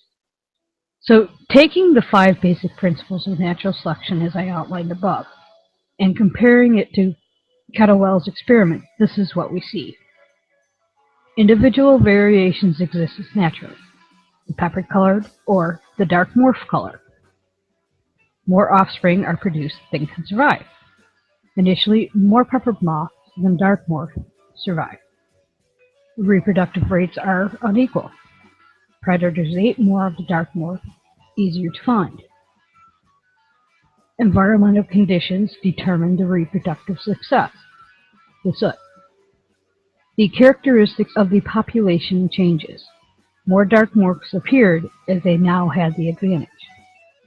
What is interesting to note, as pointed out in my class on genetics and evolution, this genetic melanism continued until around 1980, when the Clear Air Acts of 1956 and 1968 began to have an impact. Instead of the dark morph, the peppered color is again the predominant. Another classic example would be Darwin's finches, and I know y'all are familiar with this one. What Darwin discovered, with the assistance of ornithologist John Gould, these birds, and he had 14 specimens, although nearly identical in all other ways to mainland finches, had different beaks. Their beaks had adapted to the type of food they ate in order to fill different niches on the Galapagos Islands. Their isolation on the islands over long periods of time made them undergo speciation. And this is what Charles Darwin had to say. Seeing this gradation and diversity of structure in one small, intimately related group of birds, one might really fancy that from an original paucity of birds in this archipelago, one species had been taken and modified for different ends. And finally, if you really want to see natural selection in action, one needs to look no further than your medicine cabinet and take note of what's no longer there. penicillin. From the time of discovery through World War II, penicillin was the miracle drug in fighting staph bacteria. By 1947, the first resistant strain of staph was discovered. By the 1960s, 80% of staph isolates were resistant to penicillin. Now, well, virtually all of the strains out there are resistant to penicillin. My battle with MRSA finally ended after 18 months of hell because of this adaptation by the bacteria. I went through 3 different antibiotics. I have 1 messed up belly, but thankfully I've been MRSA free for almost 2 years. I did have a minor flare that was dispatched quickly. One final important note concerning chance. Natural selection is a measurement across a population and through generations. If an ideator or a creationist starts talking about natural selection being random and pointing out individual responses to the environment, then we might not be talking about the same evolutionary mechanism anymore. Everything that happens within evolution is happening to populations. Individuals do not evolve. So, natural selection is the differential survival of individuals or genes, depending on your perspective, but it is measured through time and within the context of a population. So, I decided to keep the segment short. I have been babbling more than usual on today's overall topic, but what I hope to have provided is 3 solid refutations to the notion that evolution by natural selection is chance. And now, back to our discussion on hermeneutics and why it's important, and also, what the hell is the King James Only movement? Awesome. That always drives me nuts when people, it's random chance. Like, learn some fucking science, twit. Yeah, yeah. And the funny thing is, as I said earlier, I was looking for something else and dealing, I don't remember with what, but I came across AIG's refutation to the, or alleged refutation to the Kettlewell experiment. And basically, and I may do a segment on this because it's kind of interesting, is that they basically throw away the baby with the bathwater. They ignore the overall findings based on a few, I'll say, technical or methodological errors that were done in 1952. Right. And try to say, well, these errors or these mistakes discount the whole thing. And basically what I found is that, no, it really doesn't. Yes, there were some errors. Without reading into it further, it seems more because of the time period than it was, something deceptive on his part. But it still stands as an example. And I did verify that with 3 evolutionary biologists, by the way, to make sure.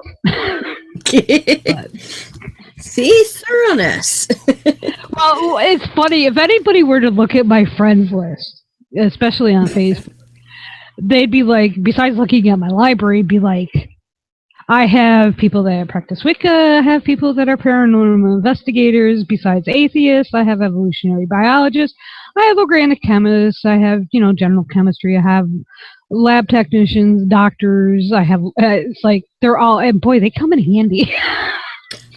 Yeah.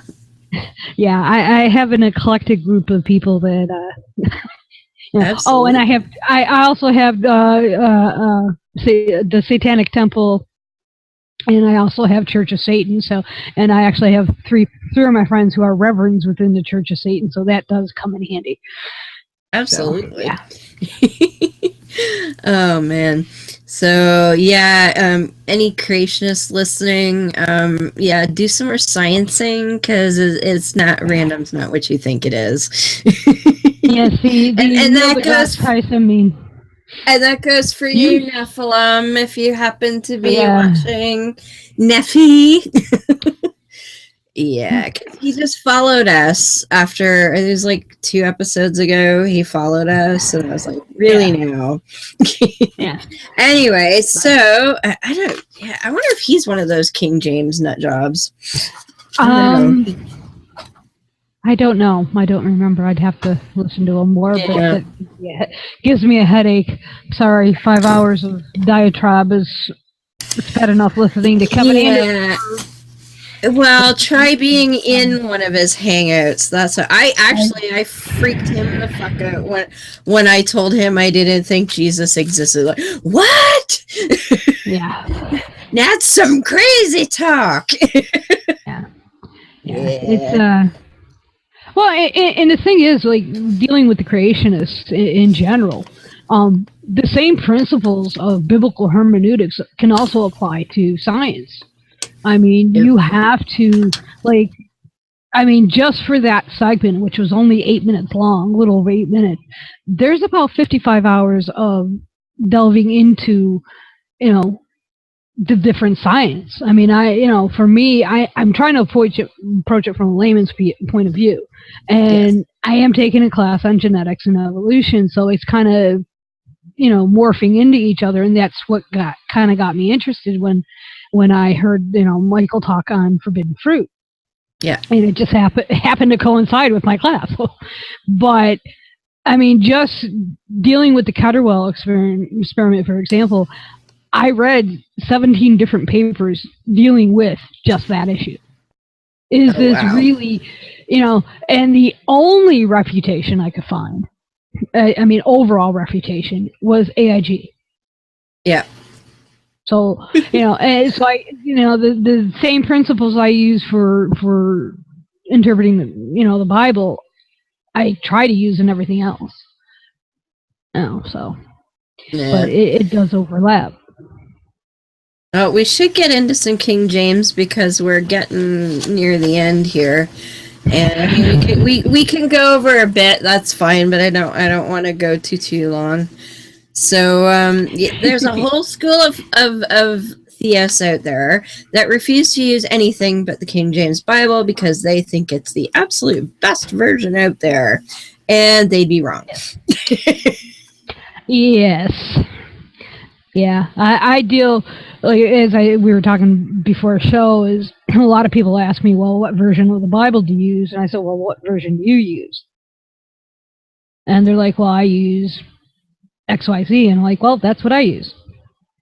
And the reason being is if you run into a King James only person, they will not accept any other translation of the Bible at all. Yeah. Like you said, to them, it's, God's shit. I like it best, or it's, they believe the King James was divinely inspired and that it preserves the very word of God. That's when I usually like to point out that King James was most likely at the very minimum bisexual and probably gay. Yeah. But that's a whole other. Well, yeah, that's a whole other issue. let me just talk about the good king for a second. So I alluded to this earlier, but King James was the only child of Mary, Queen of Scots, and she was a cousin of Queen Elizabeth I.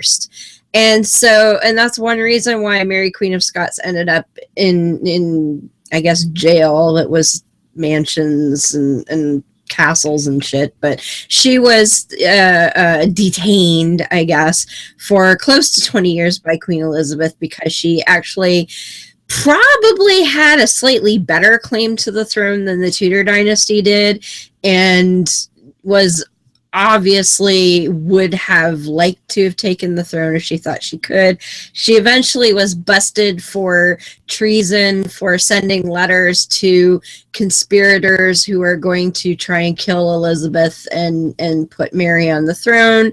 There is good evidence that she was tricked into doing that, but that's neither here nor there for this, but her son, King James, became king of Scotland at a very young age, because his mother, of course, abdicated to him when I think he was only maybe a year or so old, because she got into a mess with some rebels and whatnot.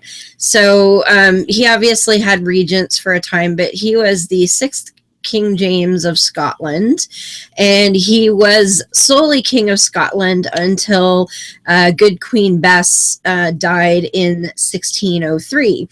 And that is when he ascended the throne of England and merged England and Scotland together for good. Since the Scottish independence votes have failed, they're still together. So that's where he ended up being there. And then it was in 1604, so within a year of his ascending the throne of England, that he decided to have a new interpretation or a new translation of the Bible commissioned. So that's where he comes from. Yeah. And what's really bizarre, and if you want to cue up the Anderson clip, you can, is that these King James Version people, they actually believe that this Bible is as accurate, or in some cases more accurate, than the original Greek and Hebrew manuscripts that underlie the text. And I've mentioned Stephen Anderson, and it's funny because the clip we're going to play, kind of self-explanatory when you listen to it, so if you want to hit that. Okay, and my apologies, I'm going to vanish off the screen for a minute, because that's just kind of how the software works, but here we go. This clip contains copyrighted material, the use of which has not always been specifically authorized by the copyright owner. I am making such materials available in my efforts to advance understanding of environmental, political, human rights, economic, democracy, scientific, and social justice issues. I believe this constitutes a fair use of any such copyrighted materials as provided for in Section 107 of the U.S. Copyright Law. In accordance with Title 17, U.S.C. Section 107, the material on this podcast is distributed without profit to those who have expressed a prior interest in receiving the included information for research and educational purposes. This one was really important to them, so they stuck it right in the middle of the text. Let me read it for you. The most reliable early manuscripts and other ancient witnesses do not have Mark 16, 9 through 20. Did you hear that? Let me read it again. The most reliable early manuscripts and other ancient witnesses do not have Mark 16, 9 through 20. So basically what they're saying is, before you read this, just realize it probably isn't really there. It's probably false. It's probably a lie. Well, then take it out if you're so confident, huh? Well, take it out if it's not God's word. No, they'll just question it for you. Yea, hath God said? Verses 9 through 20. How many verses are in the book of Mark? 678. 678. What happens if we subtract verses 9 through 20? How many verses compose verses 9 through 20? It's 12. 12. What's 678 minus 12? 666. That's how many verses are in the book of Mark in the NIV. 666. Now look. Yeah. Yeah. And now I left out the. And if you do a lot of math gymnastics, everything comes out to 9/11 too, or 23 if you do it that way. Yeah, watch the room 23, number 23. That's a good one. Yeah. Well, and this is what is so funny, and we'll hit on this in a second, is if you consider what the Texas receptus sorry guys, is, and you know, that's primarily what the King James Version is based on. His diatribe there makes absolutely no sense. Now, Stephen Anderson has no theological training. He does not understand Greek. He does not understand Hebrew. Mike Hogarth's another one. He's, Nephilim. And he actually, as I said, tells people don't even listen to people that use the original Greek. And for Hogarth, it's because he gets into all this numerology shit. And basically with the King James only crowd, without those numbers, those chapters, and those verse divisions, a lot of their interpretation falls apart. Yeah. That's crazy. Well, and the stupid thing is that it all comes from the same source. Like you said, whatever Bible you're using, yep, that's the same one I'm using. And how does that work? Well, because they all come from the same place, all of them. Yep. Yep. So, and you'd asked me to kind of talk about that a little bit. So, the very, very first sort of cohesive Bible translator. There were a lot of old, like really, really old translations into Old English and Middle English, but they were only like bits and pieces. So the first person to kind of put together a cohesive Bible in English was a guy named John Wycliffe, and that was in 1382. And so, that kind of worked until the church went, holy shit, people can read this on their own? We can't have that. Ah! And so they enacted a law in 1409 that said, if you want to translate the Bible, you better get permission from the church or we're going to fuck you up. And later we find out that they meant it because a guy by the name of William Tyndale. So the Wycliffe Bible kind of floated around for a while, and it was the thing is that they couldn't really tell which versions of the Wycliffe Bible were original or which ones were kind of tweaked and later sort of pseudo-accepted. So it just kind of floated out there for a long time. So come 1536, even a little earlier in the mid 1530s, this guy named William Tyndale comes along and he says, we really need a translation of the Bible in English. The distinction being that Wycliffe translated from the Latin Vulgate. Tyndale went back to the original, the Greek and the Hebrew and the Aramaic and all of that. He went back to the source material, whereas Wycliffe just took what, the Roman, what basically was the Catholic Church, took their Latin shit and went from there. And the problem with that is, when you take, I don't know Greek or Hebrew or Aramaic, so I'm just going to take what the Catholics already have in the Latin and I'm going to make it English. You don't know if there are mistakes in that Latin from the originals. You would never know. And then you translate it into English and somebody translates it into Spanish or Italian or German or whatever, and all of these things get propagated. So Tyndale's like, I'm going back to the Greek and the Hebrew, etc. And so he starts translating the Bible. And he gets most of the way through. Interestingly, he does most of the New Testament, and then he gets arrested because he didn't get approval. Oh, no. And they throw his ass in jail, and he actually writes what he does complete the most of the rest of it while he's in jail. I don't know how that works, how they would let him get away with it, but whatever. But in 1536, they burnt him at the stake, and so he didn't quite get to finish it. But he is the root of all modern translations of the Bible. Because after him, a contemporary of his by the name of Coverdale, well, actually at the same time, because Coverdale actually put his translation together in 1535 before Tyndale got roasted in 1536. So they were contemporaries. Coverdale finished it, and he took everything that Tyndale had and just filled in the blanks. So Coverdale's is basically Tyndale's with a bit of extra additions. And he probably used Tyndale's methodology, I would imagine, as well. So we have Coverdale's comes from Tyndale.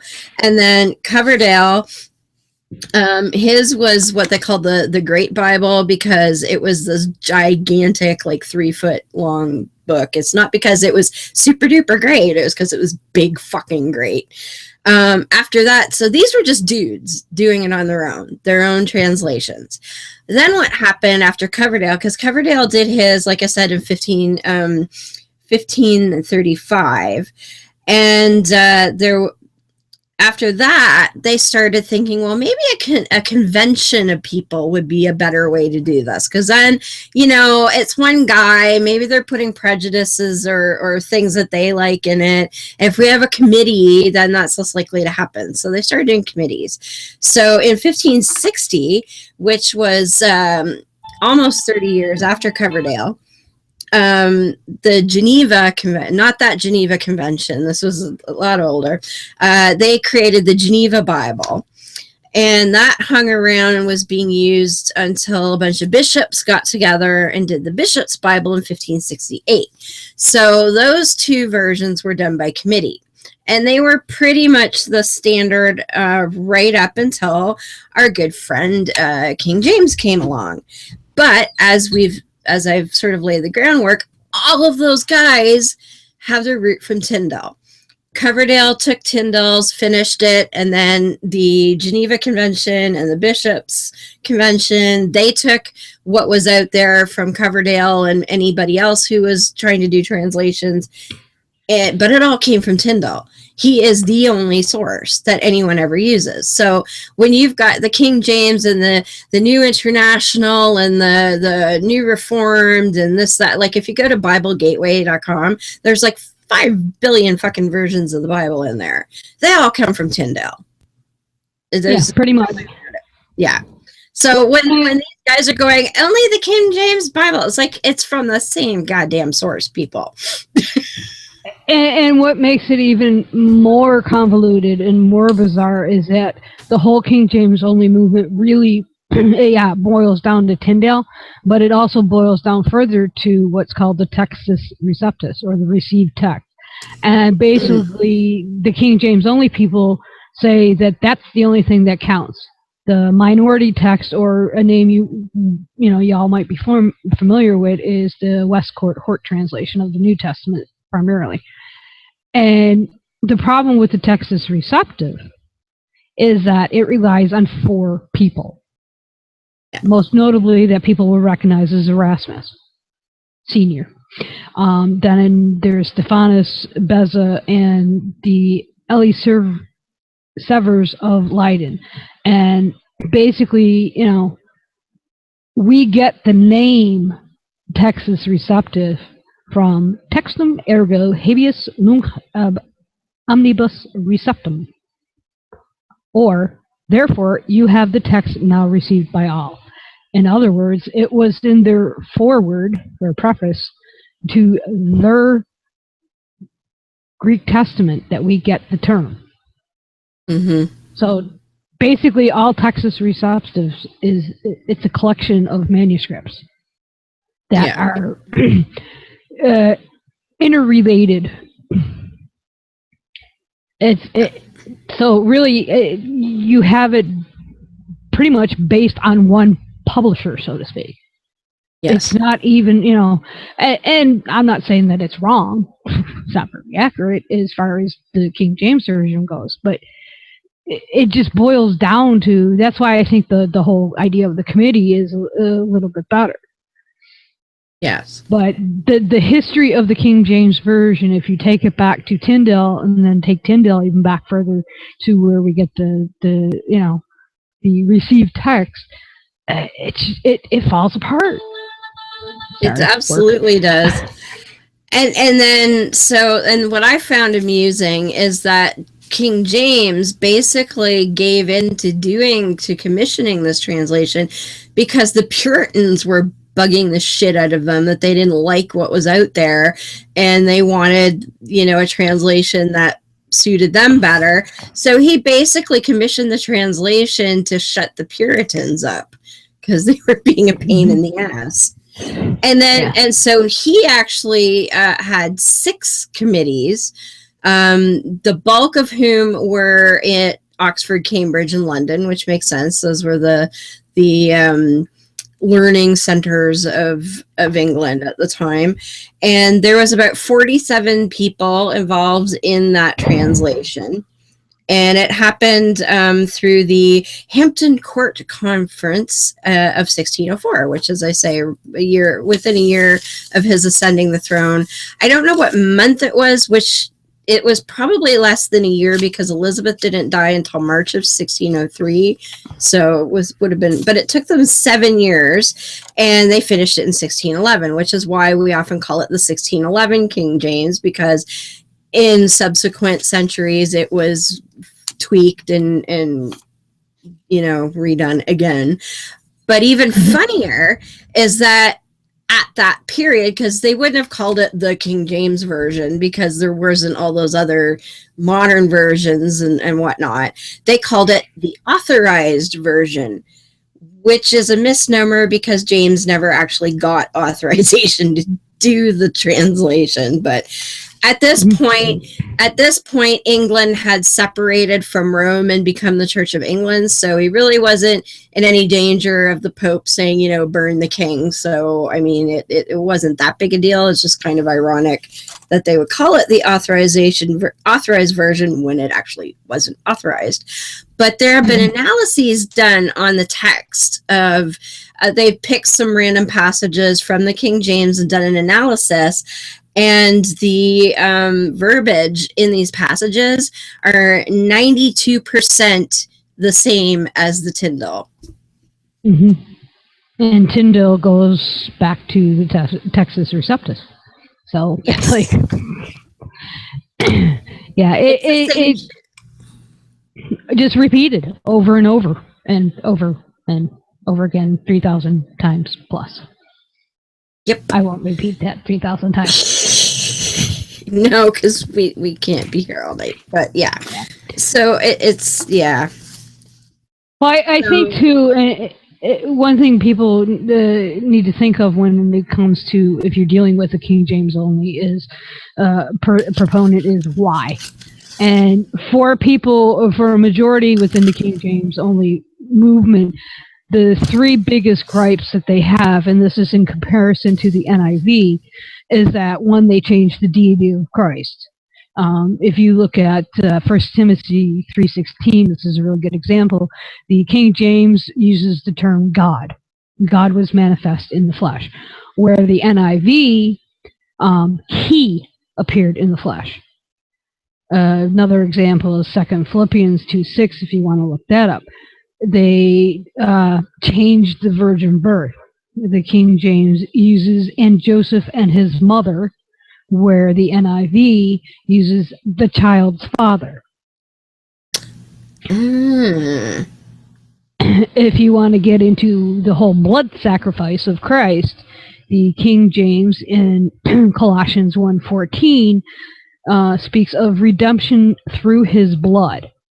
Whereas in the NIV, leaves that phrase out completely, where they say, "in whom we have redemption, the forgiveness of sin." So to them, they believe that these, and there's quite a few other ones, changes the whole gist of the Bible. Right. And now also, the King James Version has added to it the whole Jesus sparing the adulteress story, "go forth and sin no more." That was not in the earlier versions of the Bible. The story was out there and people were telling the story, but it was never in the Bible. And the committee that King James, or the committees that King James put together, somebody somewhere went, well, that's a really, really good story. I'm sure it must have happened. Like, Jesus must have done that because everybody's talking about it. So let's just put it in there. And so they did. They just threw it in there because it was such a pervasive story. They felt people would expect it to be there. And you have to understand at that time too, the common person was utterly illiterate. So they would never know the difference. And so all they would have to do is say, oh, clergy, we did research and we realized that, the old versions were in error and we've corrected it. And here's the right and true version. Now preach this to your flock, but the common person would never have known that it was. And because a lot of the clergy were probably telling that story anyway. Yeah. Well, what makes the whole proponents of the King James movement so disingenuous to me is, and this is in defense of the King James version itself, is that it was based on, or the Texas Receptive was based on available manuscripts of that time period. If I remember correctly, we have now up to this point in time have gotten, I think it's over 500 more manuscripts have come to light since that time period. So we have more extant manuscripts available to look at to compare the Greek, and but they ignore that. Because of their, and people have to realize that every single translation, everyone out there has a bias. Absolutely. Whatever as I mentioned earlier, you can see it in the word translated for homosexuality or homosexual. Absolutely. The bias is there. I mean, I think they did publish this last year, but I know they were shooting for a conservative Bible. Basically, they wanted to remove the alleged liberal bias. It's like, well, right there, you just proved the point that Bible translations are biased, and it goes back to your point of, well, if God was omnipotent, none of this would be necessary. Exactly. Well, and the excuse I always get is, well, it's free will. People have a free will to screw it up. I'm like, really? Come on. You can make it perfect and understandable and still give people the choice to say, yeah, no thanks. Well, he doesn't have to muddy the waters for thousands of years to the point that nobody knows which end is up. Well, and the sad thing about using the free will argument is that if you really look at it, within the Bible, there is no such thing as free will, especially if you take the creation story and the birth, death, and condemnation of Eve as a prophecy of Christ. Yeah. Because the whole story is, if God's omnipotent, well, you have to believe in that too, and some people don't. As being, he already knew that Adam and Eve were going to do what they did, and that he would have to send his son. Well, if he already knew he had to send Christ, then guess what? Free will is gone, and that's very overly simple thought to it. But yeah, they can't even use that argument to say, well, but in the King James only people, they think it's, in some cases, they actually think it's better than the original Greek and Hebrew. Yeah, how does that work? Well, that's actually coming from one guy. His name's Ruckman, and he goes. He basically, that modern translations of the New Testament are based on Greek manuscripts that contain intentional doctrinal corruptions from Gnostic sources, which deny or depreciate the deity of Christ, the Trinity, or salvation by grace through faith, which actually all three of those really are not in the Bible. I mean, those are man-made doctrines, as we mentioned before. And basically, in his mind, the King James Version represents the final authority for modern disputes about content. So basically that whole idea, and it gets into where the Texas Receptive comes for, and where the minority texts, which some of the newer versions are based on. He believes that the Septuagint was a hoax perpetrated by the Alexandrian cult, as he calls them. So, but I mean, normal everyday people that like you and I debate in the crazy group probably are not even aware of this, but their blind faith to the acceptance of the Bible in general and the King James only primarily, it's just mind-boggling. And basically we're met with la la la la la. I mean, I could sit there and spell out the timeline from Wycliffe down to James, and they would be like, "You're just biased. You're just making it up." I'm like, there's hundreds of years of historical research on this, people. We've got letters. We've got extant documents that trace the process. Like there's proof of what happened to Tyndale. There's proof of where these other Bibles came from. There's all kinds of documentation. Like, what the fuck? It's not what I want to hear. Just read the prefaces and forewords of the Bibles. So there's some fascinating information in there.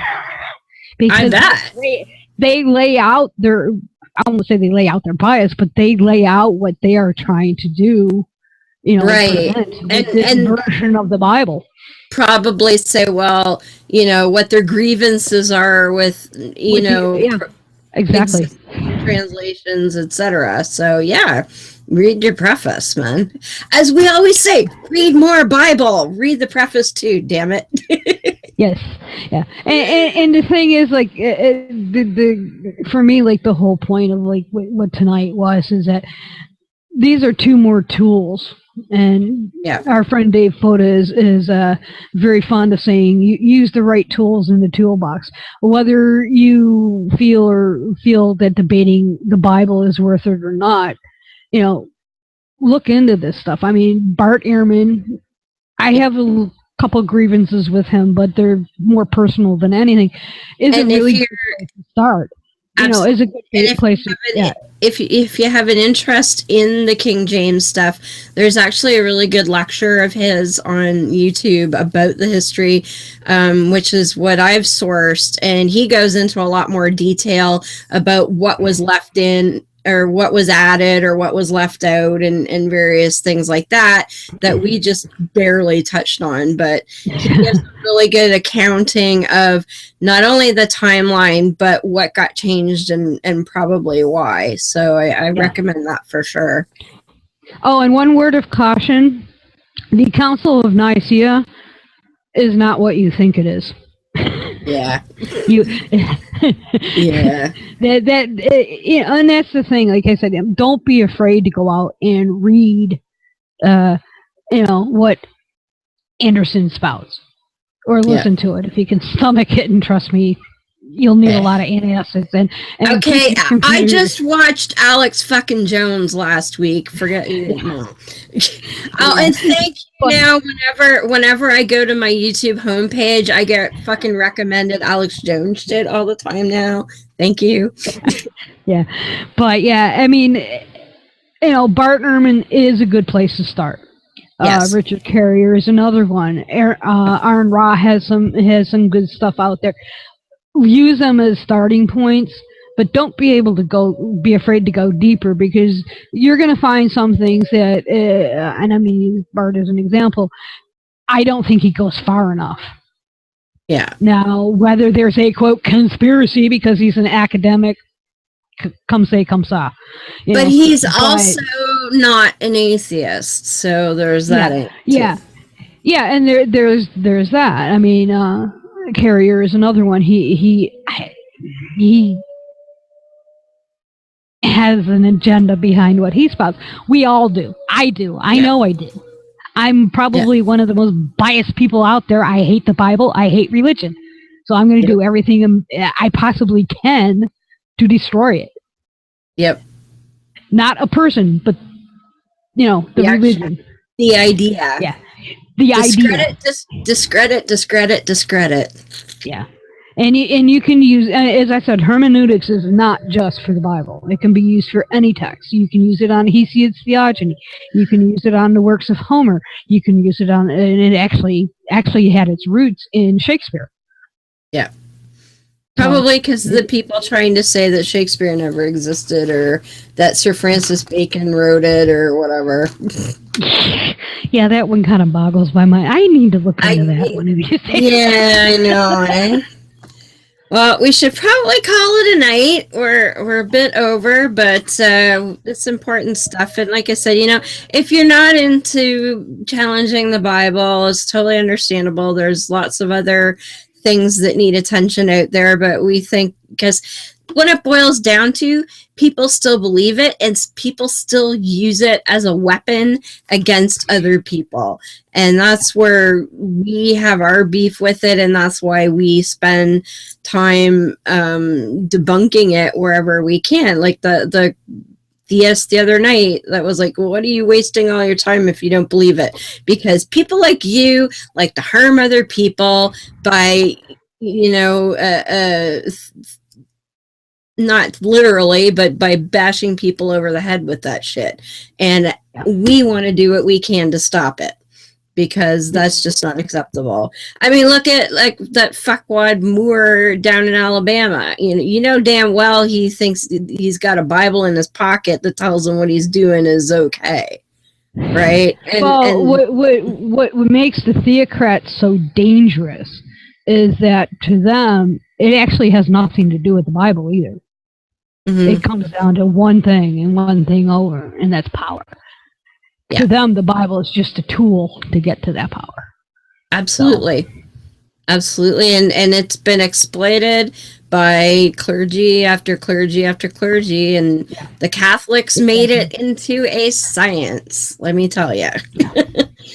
Nobody does it like those fucks. I think it goes to, and referring back to Dave, is, I prize my friendship with Dave for one of the things is that I do have a background in philosophy. I'm not very strong at it. I, just like with my apologetics, I just found it useless. Okay, how things change. But Dave looks at things from a very philosophical point of view. That's his tool. He can take something like his discussion on knowledge that we did a show on a couple of months ago. That's where Dave shines. Deb shines on showing shit in Islam being goofy. And like history stuff. I like to listen to weird preachers and try to rip apart their message and show that, okay, their message might be right, but I can show you using the exact same verses that there's a different way to look at it. Yep. And that's the problem with religion. There's no one interpretation that's correct. If there was a God and he knew what the fuck he was doing, that shit wouldn't happen. And that's always what it boils down to me. So, yeah. So, Beth, where do we find you on the interwebs? Well, easiest is Twitter, Dune998. Which connects to my blog, and I will be posting at least the notes that I accumulated for the hermeneutics part, either on my blog or maybe on the show page as a note or something, just because there's some stuff that we didn't get into, but it explains my points a little better. And you can also find me on Facebook at Beth A. Hambridge. And remember the A or you'll get nothing. Yep. Awesome. Well, of course, I have Atheist Apocalypse at atheistapocalypse.com. We are still on hiatus, but the patrons get some hiatus related material that we have put out from some of the characters talking about what they're doing on hiatus. So do become a patron of Atheist Apocalypse, and you'll be able to hear some of that. It's pretty funny stuff, and we are gearing up to release season 2 on February 1st if you're not a patron, slightly earlier if you are. So exciting things going on there. And a friend of the show, Chris, who is a panelist with me over at Holy Crap, the Vlogcast, he asked if I wouldn't mention something from a friend of his over in the UK. And this gentleman is trying to self-publish a book that I think will be really cool. It's called Think, an Arsenal of Incendiary Cartoon Skepticism. And the description is 56 pages of satire-coated ammunition waiting to be loaded and aimed at superstition, irrationality, and anti-science delusions. So he has a Kickstarter set up, and it's under Think, a book of incendiary cartoon skepticism. And the username is Polyp, Polyp. And so if you think that sounds like a worthwhile thing that should be created, please pop over to the Kickstarter and throw some bucks at him if you can. There's a nice video there that outlines what he wants to do with the book and all of that. So I think it sounds like a really cool project. We all need more humor in our lives, and we definitely need more skepticism and rational thought. So check that out, please. He's got a goal, and the goal's not that bad. It's like 8,000 pounds. I'm not sure what that is in dollars, but I don't think that's too astronomical. So check that out if you could. That's Think, an Arsenal of Incendiary Cartoon Skepticism. So there we have that. No traction yet on Secular Savior, but it's been kind of a crazy week. So, I'll let you know if and when something's going on there. And other than that, I think that is it for this week. We will, of course... Yes, please. I almost forgot to mention this coming weekend, January 23rd. Yes. The 5th Annual International Day of Protest Against Hereditary Religion. And basically, It's a protest to raise awareness and broaden the discussion of the reality that of forcing religion upon children is basically child abuse. It's a 24-hour thing, so you don't have to listen to the whole thing like I'm going to try to do again this year. Yep. Yeah. Excellent. And I should say, as I kind of mentioned in passing, I do crop up on Holy Crap the Vlogcast, which is Sunday mornings at 12:05 a.m. So technically Saturday night into Saturday morning, but at 12:05 a.m. on Sunday. And we have a YouTube channel, Holy Crap TV, I think. Holy Crap the Vlogcast. It's a flying spaghetti monster icon. You'll know it when you see it. And there is a website as well that you can go check out. There's back episodes and all of that. So we have a good time on there, and we're coming up on our 100th episode, which is going to have a reasonably star-studded female-only panel. Well, except for Shujin, because it's his show. But we're going to have a female-only panel. If you check out this past week's show, I think I can say we've got Tracy Harris and Beth Presswood are going to be joining us for sure. And there's a couple other, Vicky Garrison wasn't sure if she could make it yet, but check out our episode from just this past Sunday and you'll get some more details on that one. But we're excited. I'm excited because I get to be on the panel. Yay for vaginas. So we're definitely looking forward to that. So that's Holy Crap the Vlogcast, hosted by our own Shujin Tribble, who was our guest just a couple of weeks ago. So you probably hopefully remember that guy. So do check us out there. So I think that does it for this week. Hopefully you don't mind we went over a bit, but it's important stuff, and I think anybody who's looking to have more tools in the toolbox, definitely worth looking into. So until next week, speaking of tools in the toolbox, our own tool master, Mr. Dave fucking Foda, or as Shujin says, Dave motherfucking Foda, he is going to send us out this week again with his own humanist creed. And Beth and I and Ashley will see everyone next week. I know the truth and power of reason and of rational thinking, and I will use them to my advantage. I know the truth and power of educating myself and of expanding my intellectual boundaries, and I will educate myself. I know the truth and power of vanquishing ignorance, and I will do so whenever the opportunity presents itself. I know the truth and power of morality without supervision, and of true and accurate righteousness. I know the truth and power of obliterating tyranny, be it intellectual, emotional, or philosophical, and will work toward that goal whenever and however possible. I know the truth and power of human ingenuity. I know the truth and power of human compassion, and I will be mindful of the welfare of others. I know the truth and power of equality and fairness for all living things. I know the truth and power of the importance of our families, our friends, and our fellow men and women. I know the truth and power of human stewardship of our lands, our waters, and our skies, and I will try to act to preserve our environment. I know the truth and power of the sciences of mathematics, of physics, and of chemistry, and of the important role of these disciplines in understanding the workings of this cosmos. I know the truth and power of the rejection of all notions or beliefs that reside in the supernatural or the superstitious, and of those notions or beliefs that we are not supposed to be able to explain. And I know that these rejections are necessary for humankind's survival. I am a human being with a free mind, liberated from irrational influence and from unreasonable dogma.